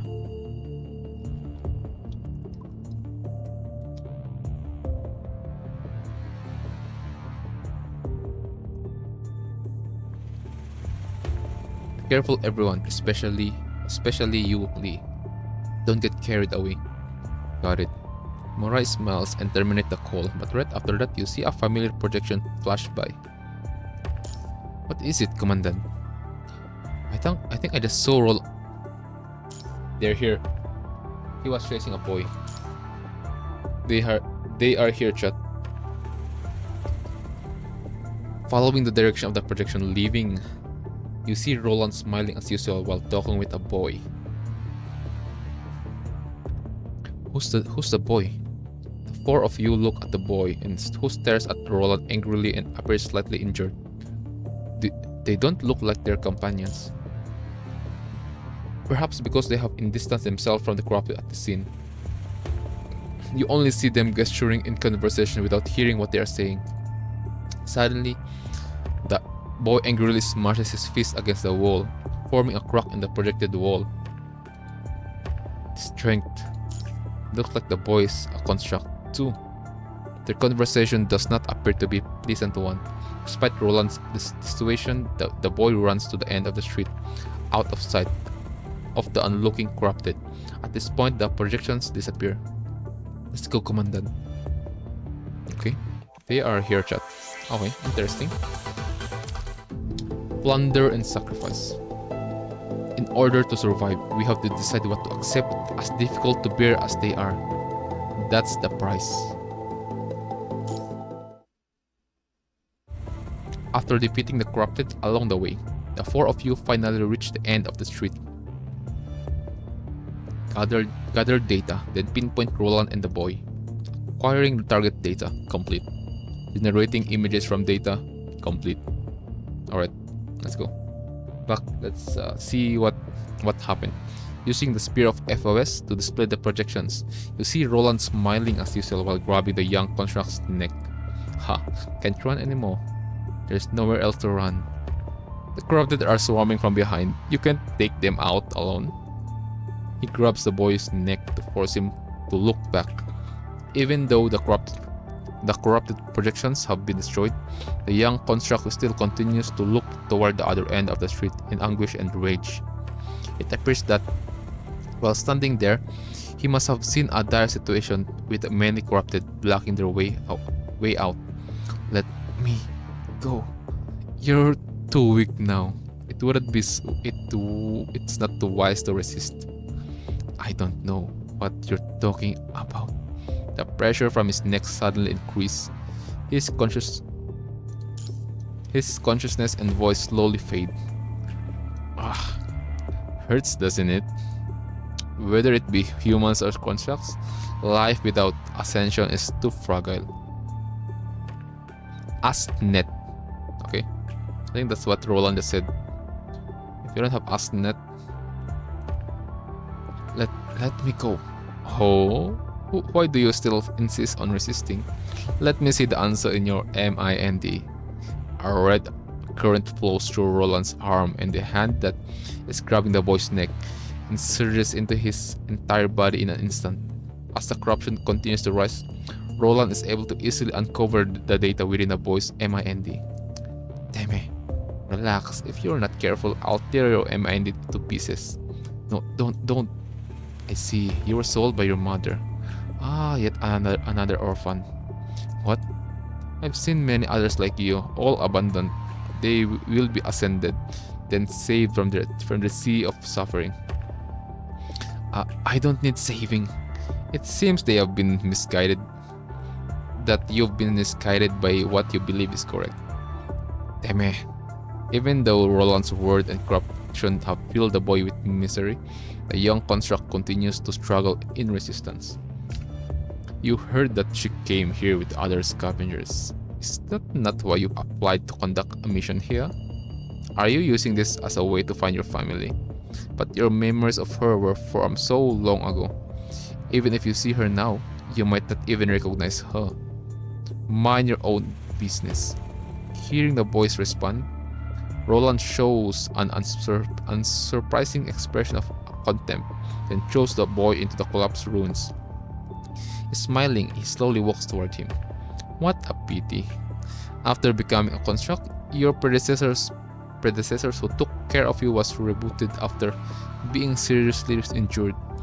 She not only lost her memory data, but she was also transferred out of here. You are powerless in protecting her. That's why you lost. Without her, the other members will only belittle you. Isn't that right? The young construct clenches his teeth tightly and struggles as the corruption continues to take hold. You have nothing. However, it is because you have nothing that I can give you everything on behalf of the Ascendants. Why protect a group of people who beat you down? Why bother transport supplies to people who don't respect you at all? Why bother serving people who see you as a tool? Yeah, I'm just acting like Roland chat. Because you are too weak. If you have the power of the Ascendant, no one will dare to look down on you again. Your beloved predecessor wouldn't have forgotten everything from being injured so badly. The power of an Ascendant? Yes, become an Ascendant. Your hatred is great. It's your greatest gift. With your power as an Ascendant, you can wave the blade of revenge against the people you hate. Oh yeah. Oh shit. Oh no. Of course. How will you do that? Just make it there alive. Roland grabs the young construct hand and gives him coordinates. Hey, with this amount of corruption, I'm afraid. Roland leans down, whispers something into the boy's ear, and pat him on the shoulder. Suddenly, the deadly red current subsides significantly. Do as I say. The young construct stands there, looking at the hollow map in hesitation. Roland leisurely walks away from the boy, as if appreciating the surrounding destruction. Suddenly, a notification sounds on his comms.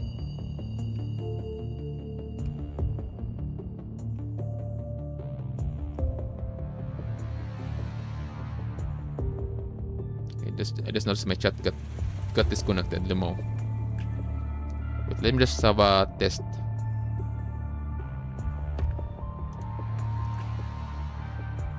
Okay, it's back.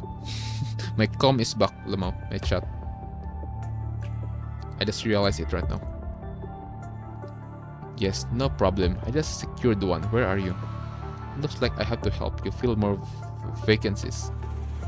No matter, those that are capable should be left to bear the burden. That's why the ascendants around Miss Luna come and go. Yet, I remain.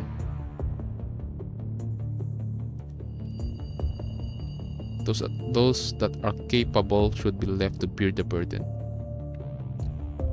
Come and go. So there's more. There's more ascendants. After terminating the call, Roland projection smiles and walks away. Next, I guess I should continue looking for seeds instead of letting those unreliable ascendants recruits do it. Seeds. Oh shit, chat. He is saying the word that Camellia love to use on Wuthering Waves. Seeds. Bro is looking for seeds. Suspicious.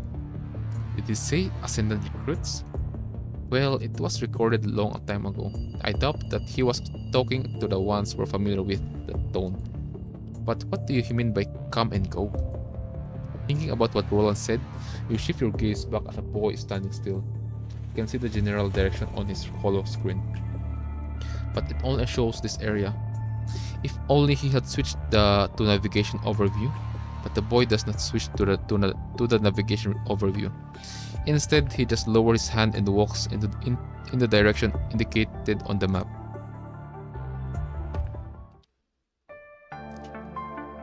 At least we have a general direction.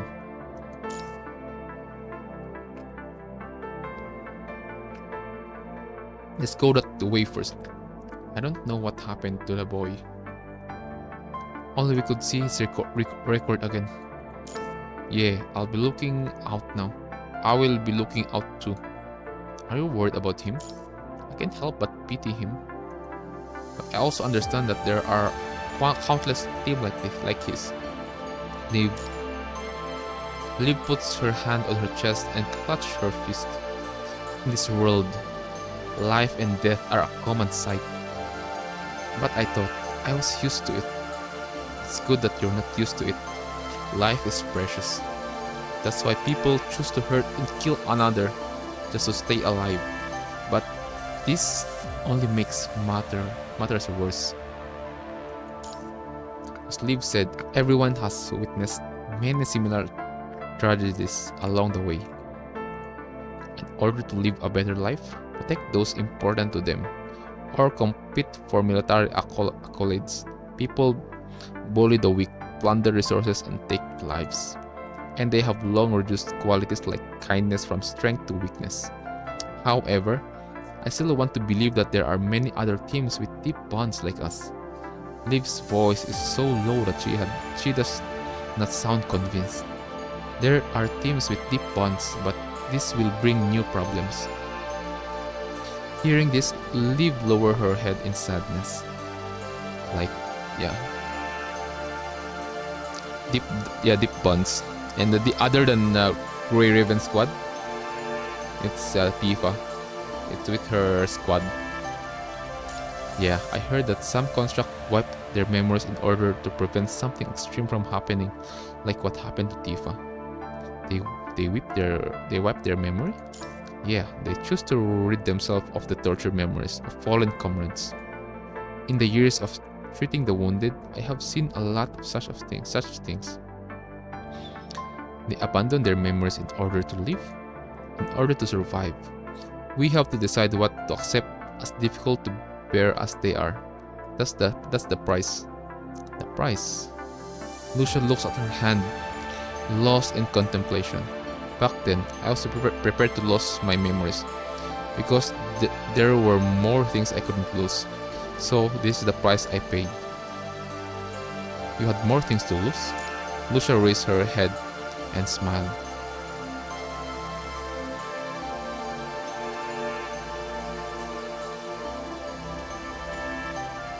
Didn't we make promise the 4 gray ravens will stay together forever?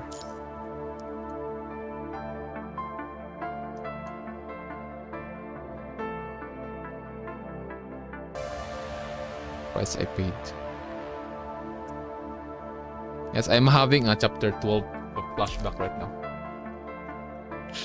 When we when Lucia just talked to us again. Guys, you didn't saw your streamer cry, alright? It's just someone is cutting onions when I'm doing the last part of chapter 12. The other day. Nah, 2 days ago. Okay? Your streamer didn't cry. It's just someone cutting onion during those times. Don't worry. I will add I'll post the video of it on YouTube later. I still haven't edited the earlier chapters. Okay, I need to edit it first before I post it on YouTube. Let's continue. So I need to return to the battlefield. I need to be by your side. You've changed, Lucia. Yeah. Also, in the past, Lucia was like a sharp blade willing to pay any price for a mission. But now, there is a gentleness to her, as if she had found a sheath or sharp edges. Tell her, a blade belongs in a sheath. For me, the Grey Ravens and the Commandant have indeed become where I belong. I'm happy to be with you, too. Grey Raven is the one and only home to us.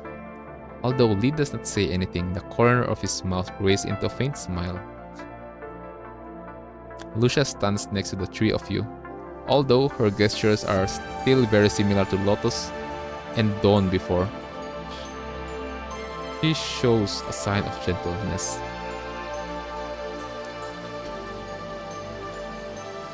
Yeah, the former Lucia. Lotus. As if aware of your silence, Lucia walks over. What is it, Commandant? You seem more gentle than before. That's because this promise is what I want to treasure and protect. That is why I'll no longer treat myself only as a weapon. Doesn't mean that I will lose my edge. Now that I have something to protect, I will not stop fighting, like a sharpened blade in the sheath. Don't overwork yourself. Still, I can't accept. Can't accept what? The fact that I couldn't protect you back then. Oh my guys, chat, I am having a chapter 12 flashback right now. What the heck?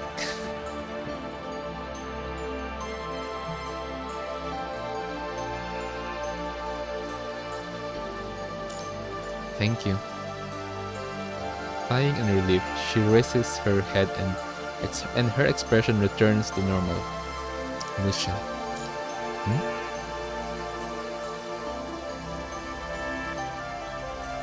This fight will come to an end. I will change it for the better. Yes, I believe you. Her smile. Why her smile, chat? Why is so precious? She smiles bitterly, but her eyes shine with hope and conviction. Standing at the base of what appears to be mountainous feat, she is like a mountaineer, determined to climb the rugged path and reach the distant peak. Commander. Oh, they changed it. It's no longer Commandant.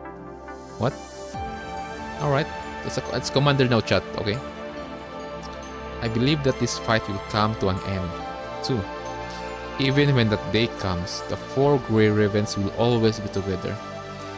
Guys, the last time Liv said this, when we did a fist pump on chapter 12, the earliest part, is that shit about to go down. Everything is going down right there. Alright, let's continue. Indeed, I don't ever want to go through the trouble of changing teams. I heard it was quick and easy. Shut up. Even though he snaps at you, corners of his mouth turn into a faint smile. Let's go. Let's change the course of this fight. Roger, Grey Ravens, let's go.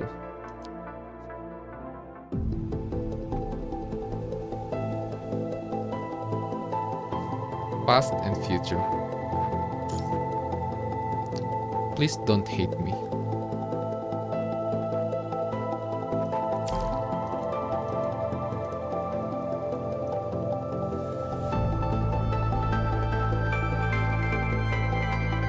Wait, what? What? Wait, what?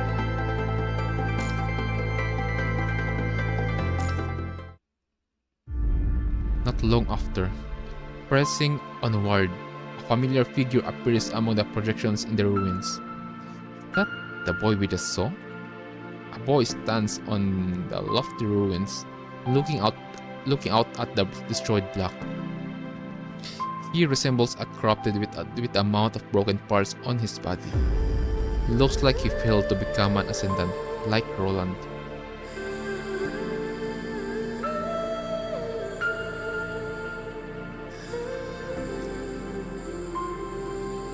The boy stumbles forward in the ruins. His eyes, once full of anger, are now devoid of any semblance of emotion. Even though it is just a projection, he is still entwined with red current. He's already deteriorated into a corrupted. But didn't Roland give him an invitation? Why would he let him become a corrupted? Because he was still required to make it there alive. Yep. This is a test. It's like what happened to Tifa. Everyone who like transferred to be ascendant, like they will be like given a test. Roland will give them a test.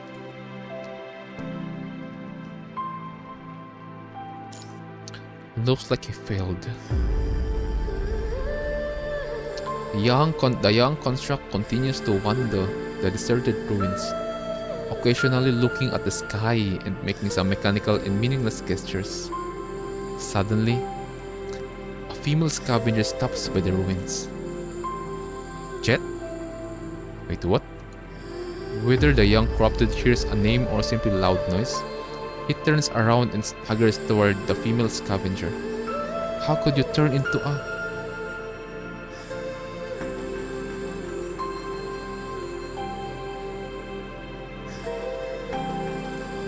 She begins to weep and takes out a smush piece of bread from her backpack, apparently handing it to the boy. Again? Chat? Holy moly. Chat, remember the boy, the young boy wanted to like doing like this for like it's for like for family and stuff, for his sister. Is his sister? Wait, no. I feel lost, but do you hate mommy? The boy is unable to respond now that he is corrupted. That is mom. Wow, what a sad fate to happen, chat. Like, you know, you're doing your best to protect someone, and while doing your best, shit happened. Fuck yeah, shit just happened, and then when you already failed, when you're already becoming evil, like when you're about, it's more or less already you're going to die already, because you're no longer on your mind. You'll become corrupted. It's already like you become a zombie, and you just met the one who you want to protect. Am I right, chat? But if mommy didn't hand you to the Daedalus corporate, we would have all we would have all starved to death. Yes, for his mom. So his mom did it like for a purpose, like because they are all hungry, and the young boy's mom gave her child to the Daedalus Corporation for him to have food to survive.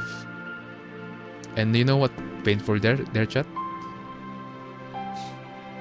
It's your parent, you know? It's your mother who, because your mom doesn't want you to be hungry. Chat. The young boy's mom doesn't want him to be hungry, so it's because it's a hard choice for your child, going to wait, yeah, giving because there's no choice here. The young boy's mom wanted her child to live, not die in hunger, so she took the hardest way, giving her only one child to only one family that left to and because she wanted his child to survive. Okay, that's a hard decision as a parent. Okay, cut. So guys, always lesson here. Respect your mother. All right, chat. I'm not crying. Someone's cutting onion. Yeah. So yeah, someone's cutting onion. Anyways, respect your parents. All right, chat.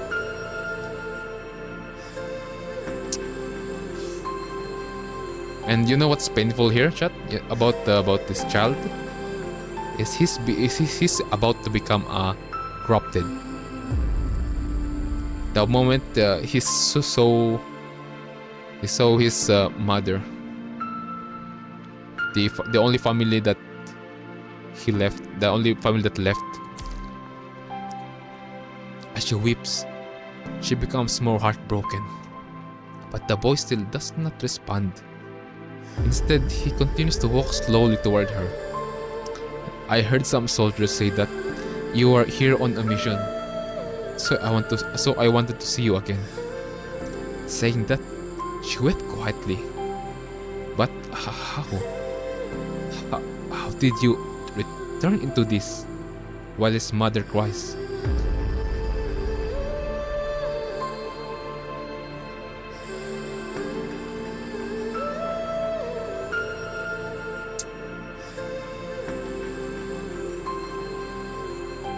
While his mother cries, the boy hobbles toward her like a toddler learning to walk. He steps on a loose brick, then slides down the ruins. Jet, the female scavenger hurries to help the boy up and hands him to the piece of bread. I'm sorry, it's all I have left. You can have it. He opens his mouth like a toddler to eat the bread his mother gives him, but then bites off her hand in the process. The woman unleashed a blood-curdling scream from the pain. It seems that she has not noticed, or rather cannot accept that her child has turned into a corrupted. Liv's outstretched hand falls helplessly by her side. The four of you know that there is nothing you can do that could change what happened. The female scavenger clutches her severed wrist, then hurriedly gets up to run away.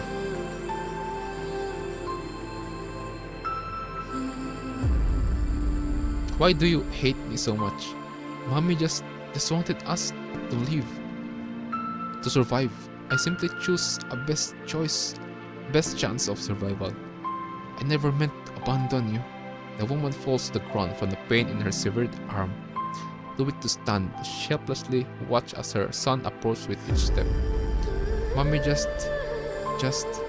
he thrust his hand right through his mother's chest, causing blood to spout out of her mouth.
Let's go. So the sooner we put end to this ascendance and the red tide, the sooner we can prevent something like this from ever happening again. You're right. Let's go. Alright, let's keep.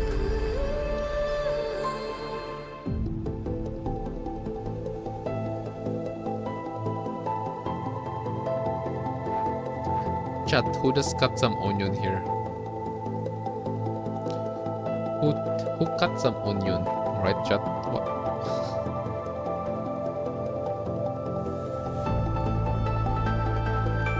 Damn.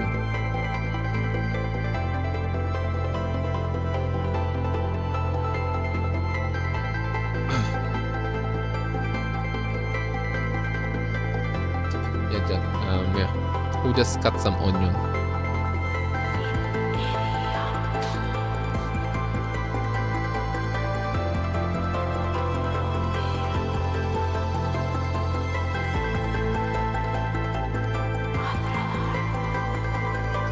I thought losing Lucia Plum is Lotus. I mean, is one of the painful things to happen. It just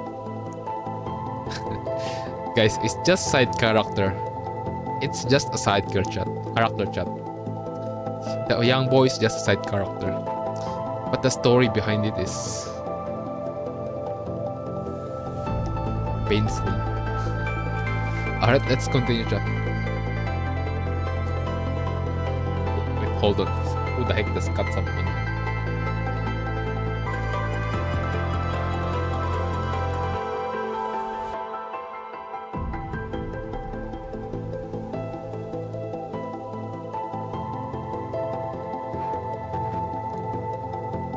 Blood link.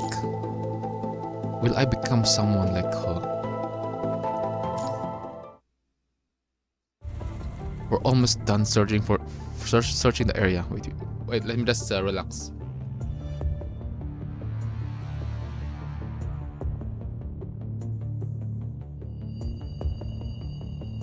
Okay, I think we're good. I think I cool up. But we didn't turn up any clues. This is all we can see on the map. Where should we go next? Just when everyone is at loss, a flustered researcher catches everyone's attention. Excuse me, have you seen this person? She pulls out a picture and asks around the scavengers. You damn fancy folks with your fancy jobs. If you're looking for someone, why don't you go ask your damn watchdogs? Sorry, this is personal. I can ask security for help. But please help me. Hearing this, the scavenger squatting in the corner takes the photo and glances at it. Oh, this gal. I can give the scope, but what's in it for me? The flustered researcher takes out a bag of compressed biscuits from her pocket and hands it to the scavenger. He quickly rips open the bag and swallows them whole. I just saw her go that way. The researcher thanks the scavenger, then runs in the direction he was pointing. He smacks his lips and sneers. Hey, I didn't see nothing. The heck? By the look of the scavenger and the researcher, this must have happened quite a long time ago. There are no clues that match the key until here. Should we take a chance? Following the researcher's projection, you all arrive at a dark alley. We haven't searched this area yet. The entrance is well hidden, like looks intentional. See if there are any records here. After inputting the key into the sphere of FOS, the researcher reappears in front of you. She has not run down the alley for long before embracing a contract and surprise. Sister. She found her even though he just pointed in a random direction. Was it because she kept narrowing her search? Family members share a certain bond. It's not that strange. Growing up with someone makes it easier to predict where they'll go. After all, you're familiar with their habits and how they think. Really? I don't have any practical experience in this matter. You don't have any siblings, Liv? I have brothers and sisters, but we're not related by blood. If we did, maybe it would have been better. Blood?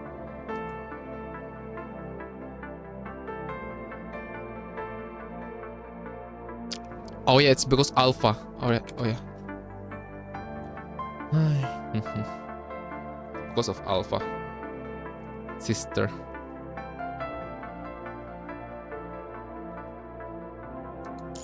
At that moment, the construct in the researcher's arm turns around and gives a look of surprise. Who are you? Oh, you're Liadrin's little sister. Angel, right? Oh, wrong person. It's you. How do you know she's here? Where is she? Why haven't I heard from her for so long? Her locator pinpoints her near this area. That's the only reason I found this place. Didn't anyone tell you? She was wounded in battle and switched bodies in order to recover. I saw her go out this morning. Maybe she's on a mission. Does she still remember me? I don't think her memory data was damaged. She said hi to me last night. If you don't feel at ease, just wait for her here. I need to get going. I'm still on a mission. Bro is hurt. Yeah, she's hurt right now. This construct. She waves goodbye and leaves. Angel breathes in a sigh of relief and sinks to the ground.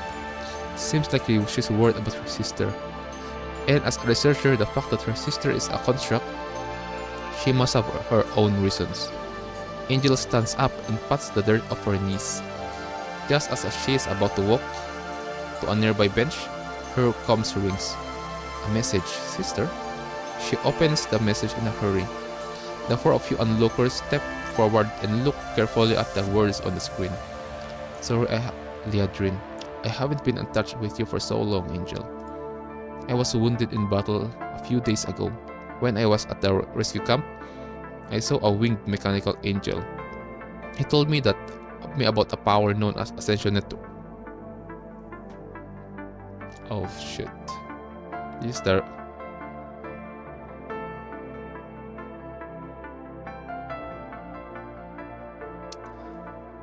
Oh no, this is Ascendant recruiting. You feel pain in your chest. We were both researchers, but when we ran out of test subjects, they used me instead. Since then, I haven't been able to continue with my research. But now, I've been presented an opportunity to research the punishing virus, so I've accepted his invitation. Farewell, Angel. I hope we see each other again in this life. Liadrin. Let's see if she survived the test. If she can arrive. After reading the message, Angel staggers backward a few steps and falls to the ground again. Ascension Network. Even though she does not know what she is talking about, she can still sense the danger. Sister, I will find you. I will. Angel stands up, ignoring the dust on her body. Turns back and dials a number in her contacts. It's me, Angel, requesting permission to locate Liadrin. Permission denied. Angel, how many times have I told you? Quit getting involved with your sister. You'll only hinder her in battle. I know it was against your wishes for her to become construct. But think about your future career. You know what unemployment looks like.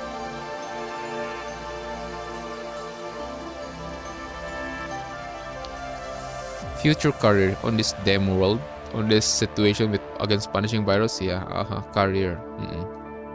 Then I won't beat around the bush. Got a wall. Do you know where she is now? What? Do you have any proof? Try contacting her.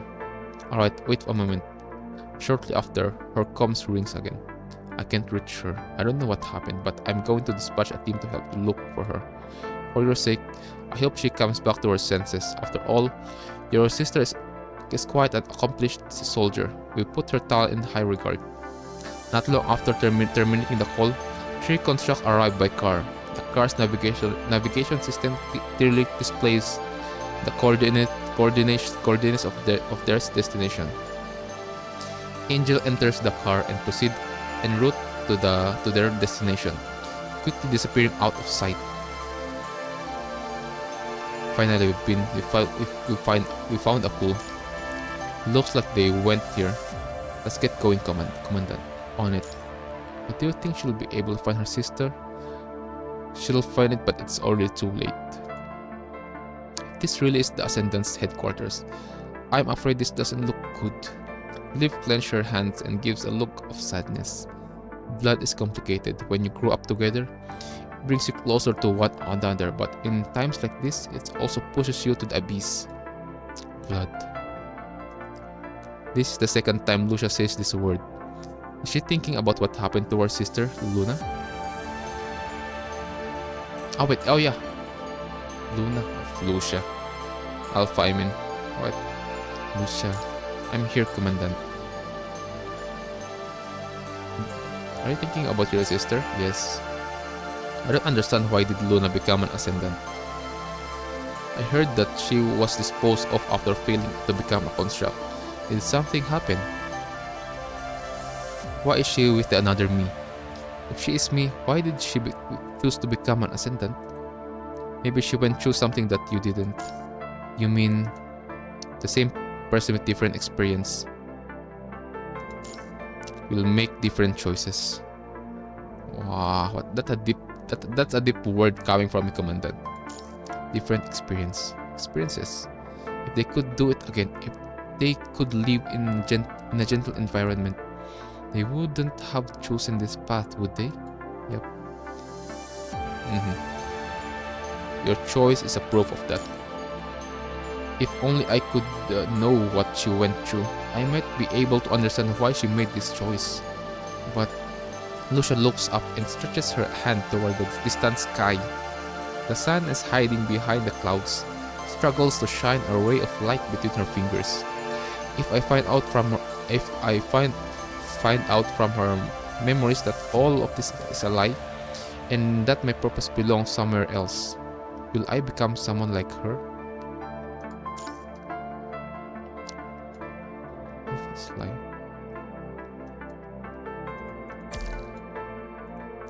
You won't. Are you sure, Commandant? You won't. I believe in you, Lucia.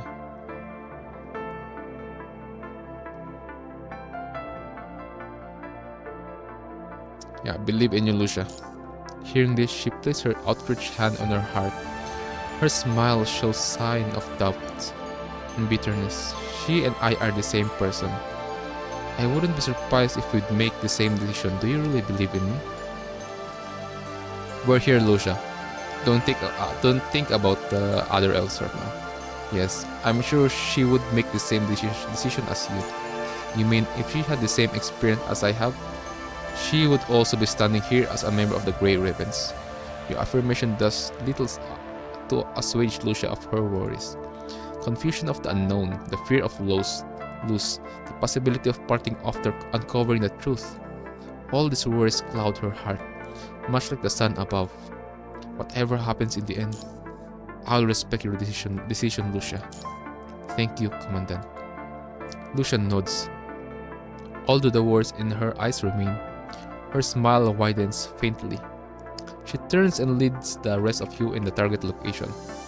Her pace continues to be firm and in conviction, and, like a raven aimed at its target, she spreads her wings and soars into the cloud-covered sky. That's a very good way to say a word right there. Continue forward. Carefully, Liv opens a faded cover and a white petal falls out onto her hand.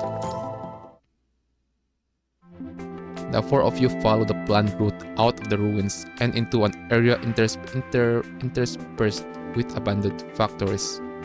I already know the general situation. I'll contact you again if there are any new developments. The signal is unstable. We may be hard to reach right away. There is no need to worry. I have some acquaintance nearby. They know my brother.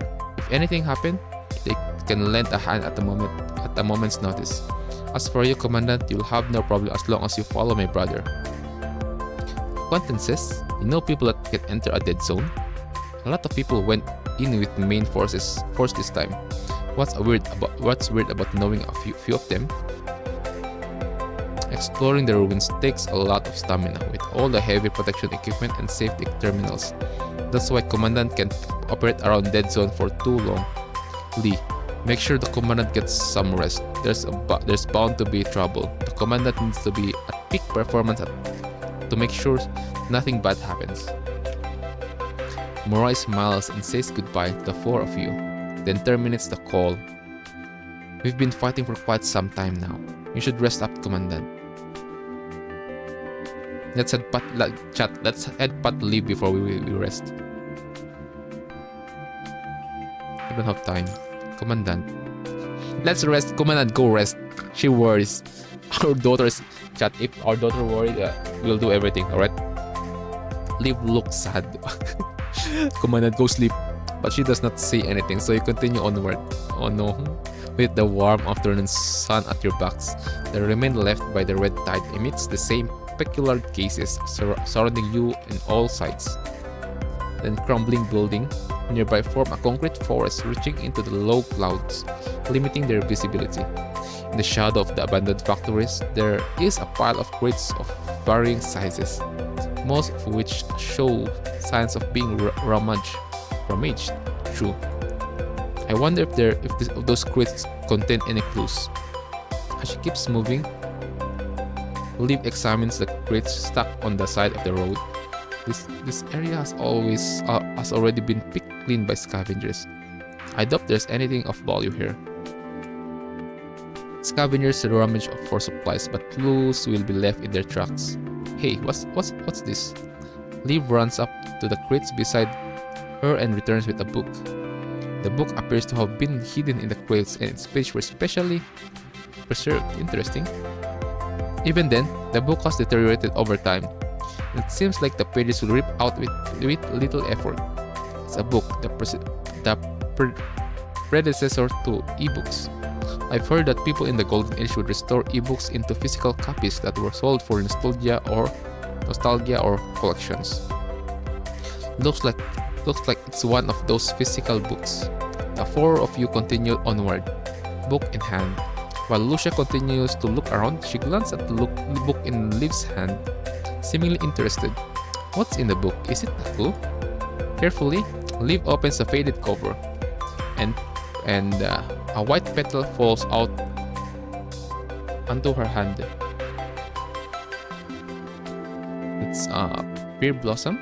It's been flattened. I don't know if it's real or not. She carefully puts the petal back and reads the title of the book. Cardman Rider, Genesis. Liv quickly skims through it and conveys the story to the rest of you.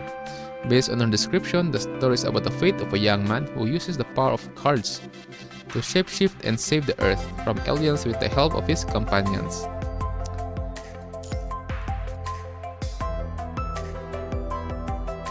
Young man who uses the power of cards. Okay. Take note. By the look of the book content, there's nothing that can be used as a clue. At least it was an interesting read.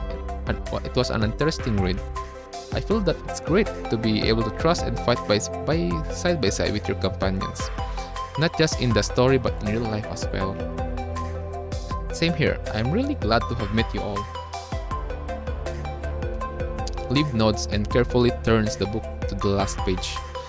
On the inside of the back cover, she sees a beautiful written note.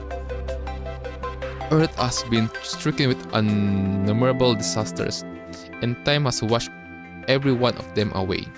Live for tomorrow because all will pass. To Shrek. Any disaster will eventually subside, so we must keep fighting. We maintain hope as we wait for a better tomorrow. Liv silently recites the note as she rubs the white lining of the page with her fingertips. Suddenly, as if she noticed something, she holds the book in front of her and carefully confirms her suspicions. Hey, looks like something been covered up with the repair glue. She puts the book up to the sunlight, trying to see what is under the glue. Anything? Lucia leans over to leave and sees a line written in a messy handwriting under the patch. Don't scribble those lies on a book for me. Who the heck still believes in hope in this forsaken planet? Sorry, it doesn't look like a clue. Liv makes an apologetic face, then places the petal back into the book. It's okay, we just came across it anyway. Might not be a clue, but it seems like it was cherished by its owner. Mind if I put it back? Go ahead, it's not that far back. Liv nods, then quickly runs back to where she found it. I'm back, Tadema. Alright, let's go. Hopefully, we can find some leads along the way. After all, we're likely to encounter ascendants up ahead. It'd be nice to have some more intel. You're right. Commandant, when you were up against the ascendants, the other three look over anxiously as if not wanting to recall their so-called vacation. Relax, I still plan on cashing in on retirement. Save that sort of talk for when we return safely to Babylonia. The four of you fall into an awkward silence. I'm not sure if this counts as a clue, but Liv looks around at the surrounding area, lost in contemplation. What is it? I've been here before. Huh? Wait, what? Really? I've been here before. Two? You too, Lee? I recall passing through here on a survey mission, but that was when I still with Kurono again. Oh, it's been a while for me too. What happened? No, it was before I was a construct. Back when I was a medic, I was ordered to come rescue people here. Liv points to the southeast. Over there, but I'm sure it's already completely destroyed. At the time, our retaliation forces were overwhelmed by corrupted. Most of the soldiers were ordered to evacuate, but that would have led to even more casualties. I stayed behind to heal the wounded until the constructs arrived, but seemed like this place has left quite an impression. Has it? It really has. It was because of the incident that I became a construct. That has allowed me to help more people, like what I'm doing now. And because I helped everyone, I was able to join the Grey Ravens and be with you all. What about you, Lucia? Have you been here before? If that's the case, then I think fate has brought us together. When asked this question, Lucia lets out an awkward expression. No. She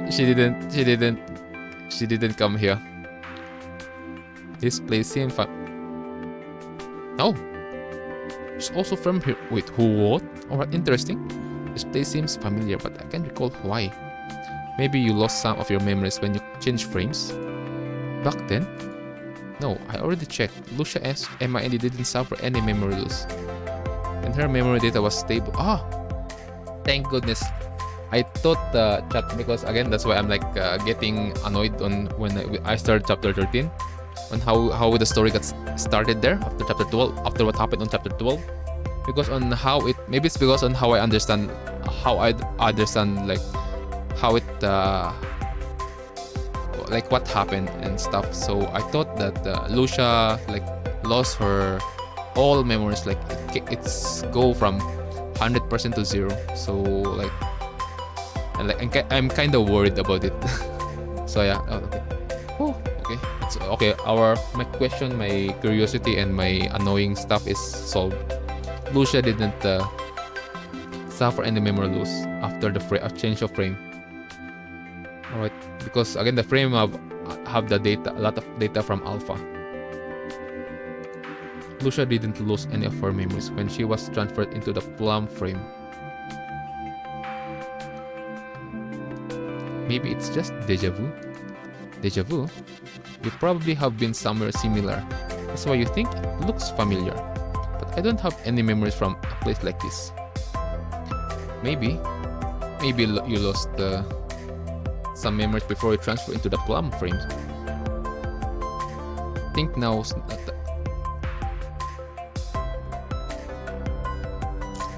Thinking over this issue, Lucia opens her mouth hesitantly. Well, now that I think about it, Some of my memory is a bit hazy and abnormal. That was with the former Grey Ravens before I met you all. So we were going to talk back about the previous Grey Raven shot. Interesting. She sighs softly, unsure of how to continue. Actually, you tell Lucia about what Haas and Asimov said before you all left. You mean they have hidden memory from me?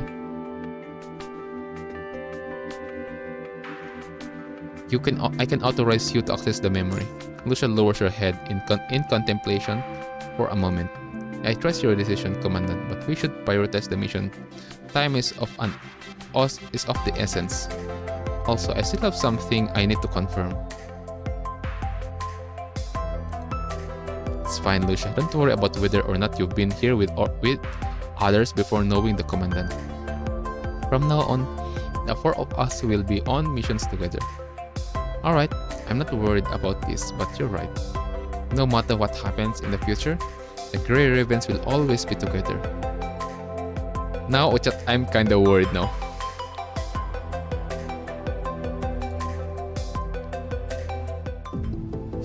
Full of thorns. There are more traps ahead, so be careful. Walking along the designated route, the four of you walk cautiously among the dilapidated ruins. This place is completely different than what I remember. How long has it been? Really? For me, this place feels more and more familiar, but I can't remember why. Maybe you came here too, Lucia, maybe even more recently than me. Does this have anything to do with my suppressed memory? Yep. Lucia lowers her head as she contemplates the problem. Watch out! Liv stops her right as she is about to step on a loose stone tile. Looks like there are still traps here. Lee briefly steps on the random stone tile, causing the broken tile to fall into a pit. Looking down into the pit, you see that the bottom is covered with red spikes. If someone had stepped on that, they would have fallen onto the spikes. There's no way around the collapsed road. Let's find some materials to build a makeshift bridge.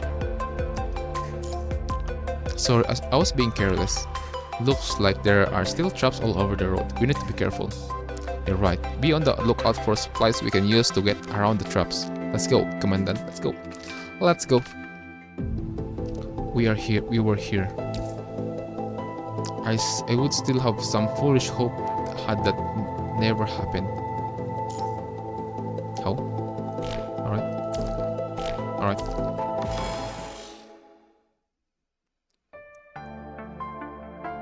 They are here, chat. They are here. You input the data on the ascension into the sphere of FOS. This time generating the projections of Alpha and Luna. What are they doing here? We're approaching the Ascendant's base. It's not that surprising to see their projections. Next up probably won't be their projections, but the real deal. I'm kinda worried about Lucia shot. I'm kinda worried about her. Let's go check it out. Who knows, we might be able to collect intel. The four of you quickly approach the projections of Luna and Alpha. Had you not known who they are, you would have assumed that they are two ordinary sisters going for a walk. You're finally here by my side, sis. She smiles at the other projection, but the latter remains silent. Do you want to know why I became an Ascendant? Okay, let's chat. Lucia have this question about her sister, Luna. Will it be answered right now? Interesting. I do. In the beginning, I just wanted to leave. But in order to see you again, in order to survive, something changed. They only saw me as a threat that needed to be destroyed. Once I was labeled as threat, it wasn't so easy to live. It came at a cost. Wasn't that the same for you, sis? Hearing this question, Alpha stares at the palm of her hand in disgust, then clenches her fist as if to crush something. Lucia frequently makes this gesture, but she is far more gentle, as if to hold onto something precious. Do you want to go back? I would still have some foolish hope that had that never happened. What happened? These were they.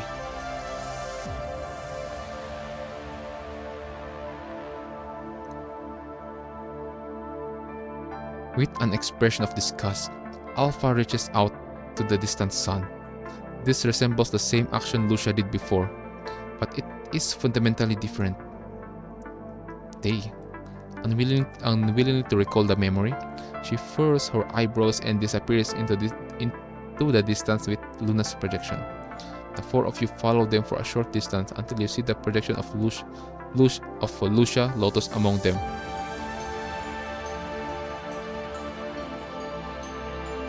Wait, what? Because Lucia have like former memorial before meeting the current Grey Raven.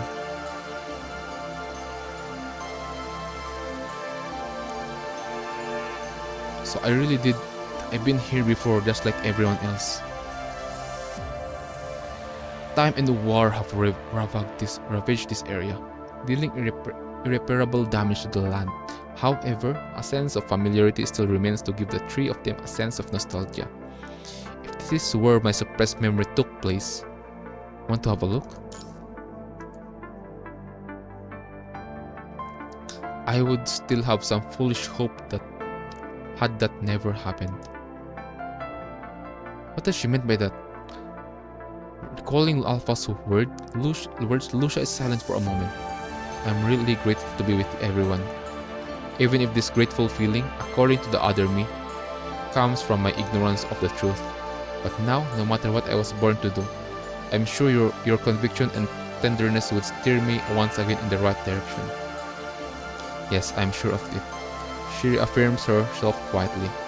Before the gap in my memory, I was a member of the previous Grey Raven team. That was before the three of you were part of the Grey Ravens. Even without Luna by my side, I was still committed to fighting for Babylonia, for humans and my friends just like I am now. But something happened during the gap in my memory, causing Alpha to walk down the path she's on. So, okay, now, because I'm also curious again, if Alpha like saw the like if she like live on Babylonia, she will be changed. She would be like a good, maybe not that good, but the path that she is in will be like a good one compared to the current path that she is right now. Again, Lucia, because for Lucia she changed after she met the commander, alright? Shikikan, and that's how impactful Babylonia, or the one whose they are always with. Okay? That's why I can't give you my promise. I can't imagine what will happen after I remember. And again, Commandant still trusts her, because it's on her decision. Because Commander just said, yeah, I respect your decision. But again, please don't be Onegai, don't be Lucia, don't be because it will be painful to see you as an enemy. But there's no way she will become an enemy here, right, chat? Because she is a member of previous Grey Raven squad. But Lucia, I know, doesn't like to run away. Yes. As also I told you, no matter what happens, I respect your decision, Commandant. She looks up, her smile returned. Then let's get going. Let's go see what happened to me. Onegai, don't turn into an enemy. Oh, there's a Pokemon here. The rest have been thrown off. We just got this left, right? Affirmative. Oh, this is it's the previous Lucia. Yeah. Lotus. Affirmative. Take down the right model before Hero comes back. Then sweep and clear all corrupted elements. 5x5. Let's go, Moral. Go right, I'll go left. Freaking shotgun.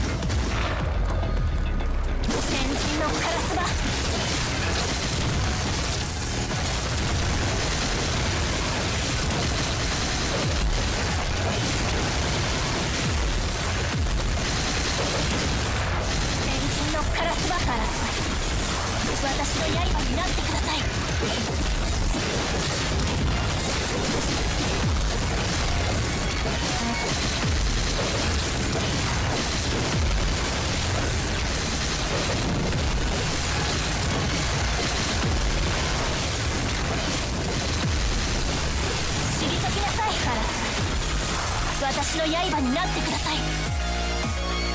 Got it. What a naughty thing. Hurry and finish it off, Lucia. You can move while holding it here. The enemy can easily target us. And Lucia strike. Former command, Lucia strike the final blow. Understood. And they come. Luna and hold up. How is this thing still moving? It must be the punishing virus. Records indicate that the virus has rewritten and prepared its host before.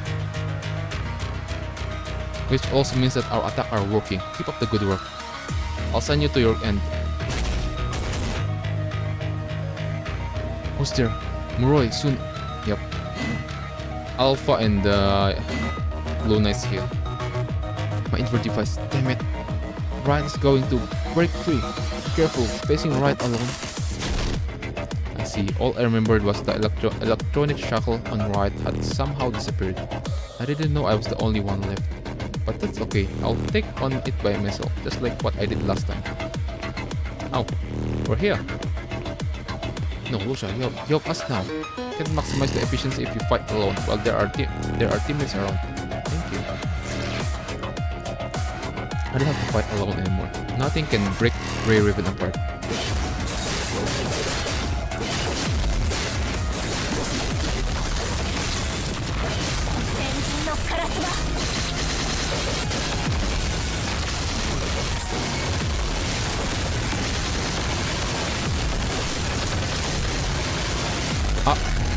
Hey, you got camera set up now. I love a long time now, see. It's actually very Aitai. It's been 2 years. Welcome to the stream, and yep, this is me. And I already retired on FPS games. I'm now focused on story, on gacha games. So yep. How are you though? How are you, Aitai? It's been a long time.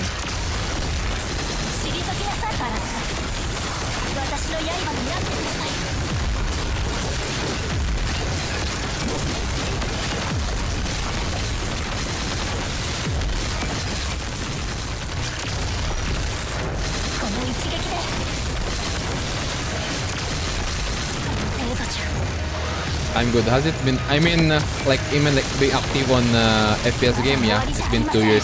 But the last time we talked is less than 6 months.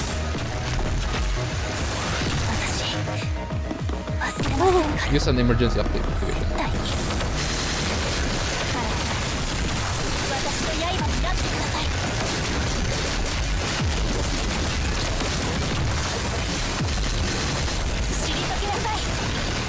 Let's continue.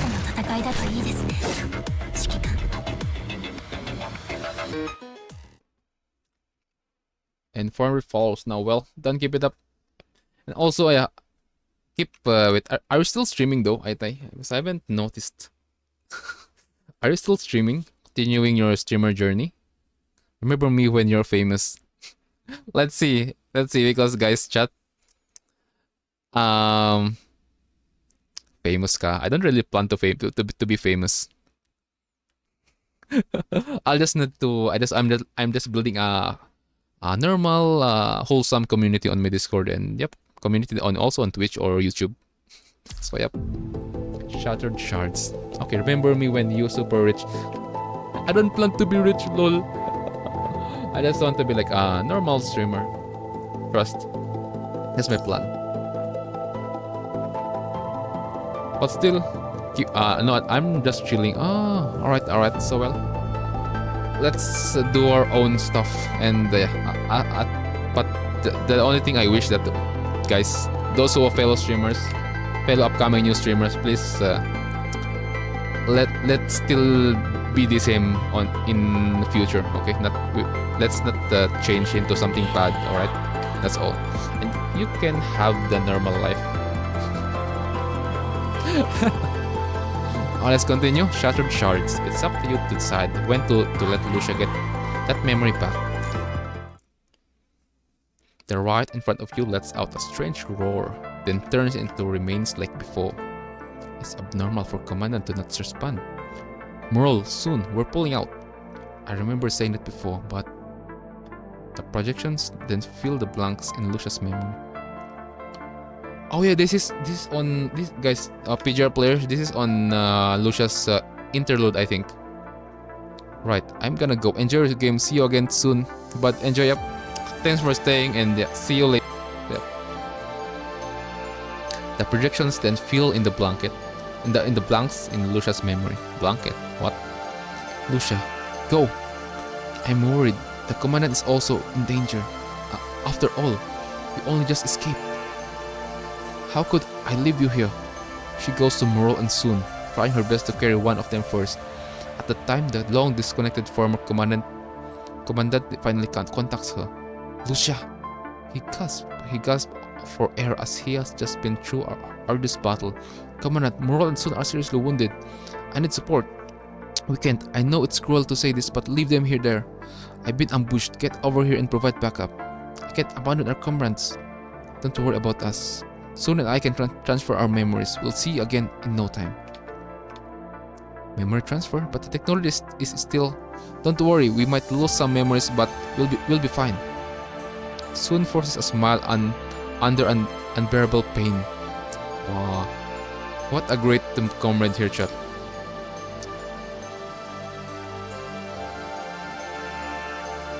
We might lose some memories, but we'll be fine. What? This is a gate. This is a soldier. Salute for the soldiers. Lucia, get back here. ASAP, we don't have much time. Lucia's projection grits her teeth, showing a sign of reluctance as she leaves her fallen comrades. Don't look so dismal. We'll see each other in our new frames. Okay, don't break your promise. The two of them on the ground struggle to give her a thumbs up, watching Lucia leave. If we keep laying here, we'll become corrupted, won't we? Memory transfer takes time. Hold on a little longer. Panting, their projections fade over time, finally disappearing where they lie. Wow. Remember anything? Lucia shakes her head. Even though she saw her projection, she still cannot recall any relevant memory in her MIND. But seeing them, they're confirmed that the commandant said about the incident. It really did happen here. Hassan said. Now that her frame contains data from Alpha, maybe it's time she has her full memories back. Okay, guys. Yeah, I remember this happened on when we are talking. Yeah, when we are talking with Hassan, like alone. Okay, so please, Lucia, still be the same because I don't want our baby girl to be like pointing sword at us. Oh shit. It will be painful, chat. Nicola withheld part of it at first out of concerns. He believed doing so would benefit our ongoing fight. But that only solves our immediate problem. The longer it's held back, the easier Lucia gets lost in confusion and doubt. I believe her both bond with the Grey Ravens can keep her from crossing that line. I've sent an access key to your terminal. It will allow you to use the Spear of FOS to access Lucia's deep MIND. That's where Alpha's memories are locked. You should know what that means. Yeah, they'll merge everything within Alpha, within every memories that been kept hidden on Lucia will be revealed. It's up to you to decide when to use it. Now that Lucia has accepted the first half of this memory, maybe you can give her permission now.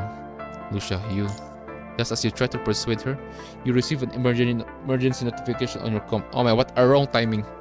Any issues? Fuck you. Nothing so far. I noticed that you've been in the same location for a while now. I was worried you were in danger. Get the hell out of here, Murai. We're just having a rest. Alright, but time is the red tide is incoming. What? Evacuate the premises immediately. Bridget should be nearby. She should be able to give you a ride. Now's the right time. After receiving this confirmation, without further ado, you terminate the call and quickly proceed to designated entrance.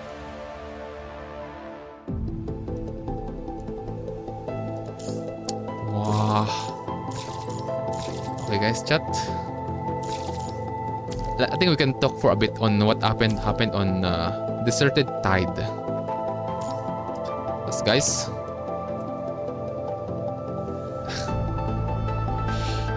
it's just a part of the story, by the way. And the emotions that I got here is so like roller coaster.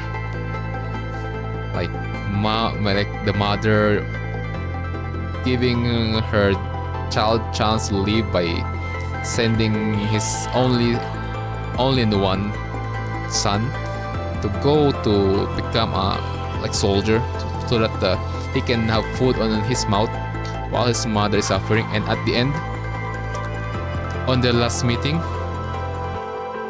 the child already lost his mind, and he's the one who killed his mother, his only family. So it kinda hurt, you know. Those guys who just, those viewers who have family left, respect them, alright, chat?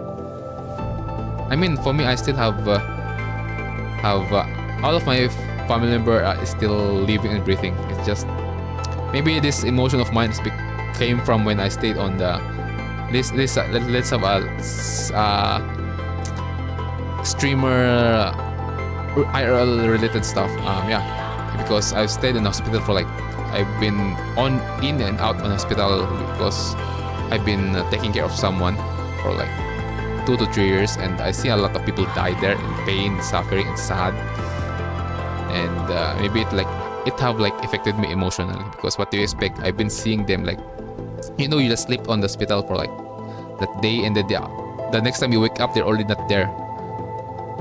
And maybe even though that, and some even happened that you know, like you're just there eating and then already saw someone dying in front of you,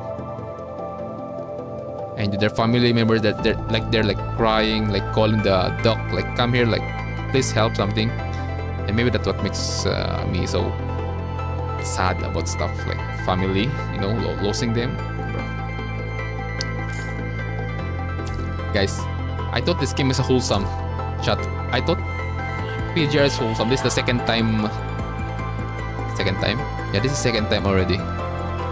First, I thought the only painful is when Lucia activated her plume, and I thought that's one painful, but there's more painful because it relates to human, you know. I mean, even losing Lucia is also one of the human emotion that can be triggered on that specific scene. Alright, chat. Let's have 10 minutes break. We'll continue Shadow Companion and Dark Reflections.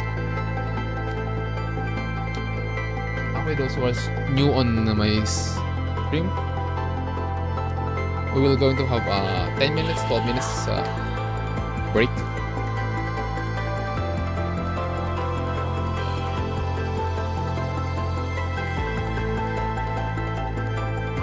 Alright, chat.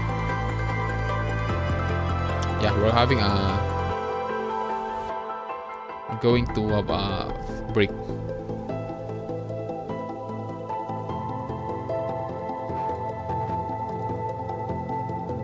For like 10 minutes, 12 minutes. Okay, chat, hold on, let me just type.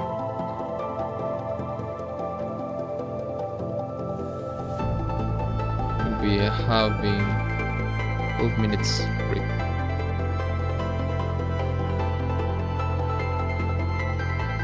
We will continue the chapter.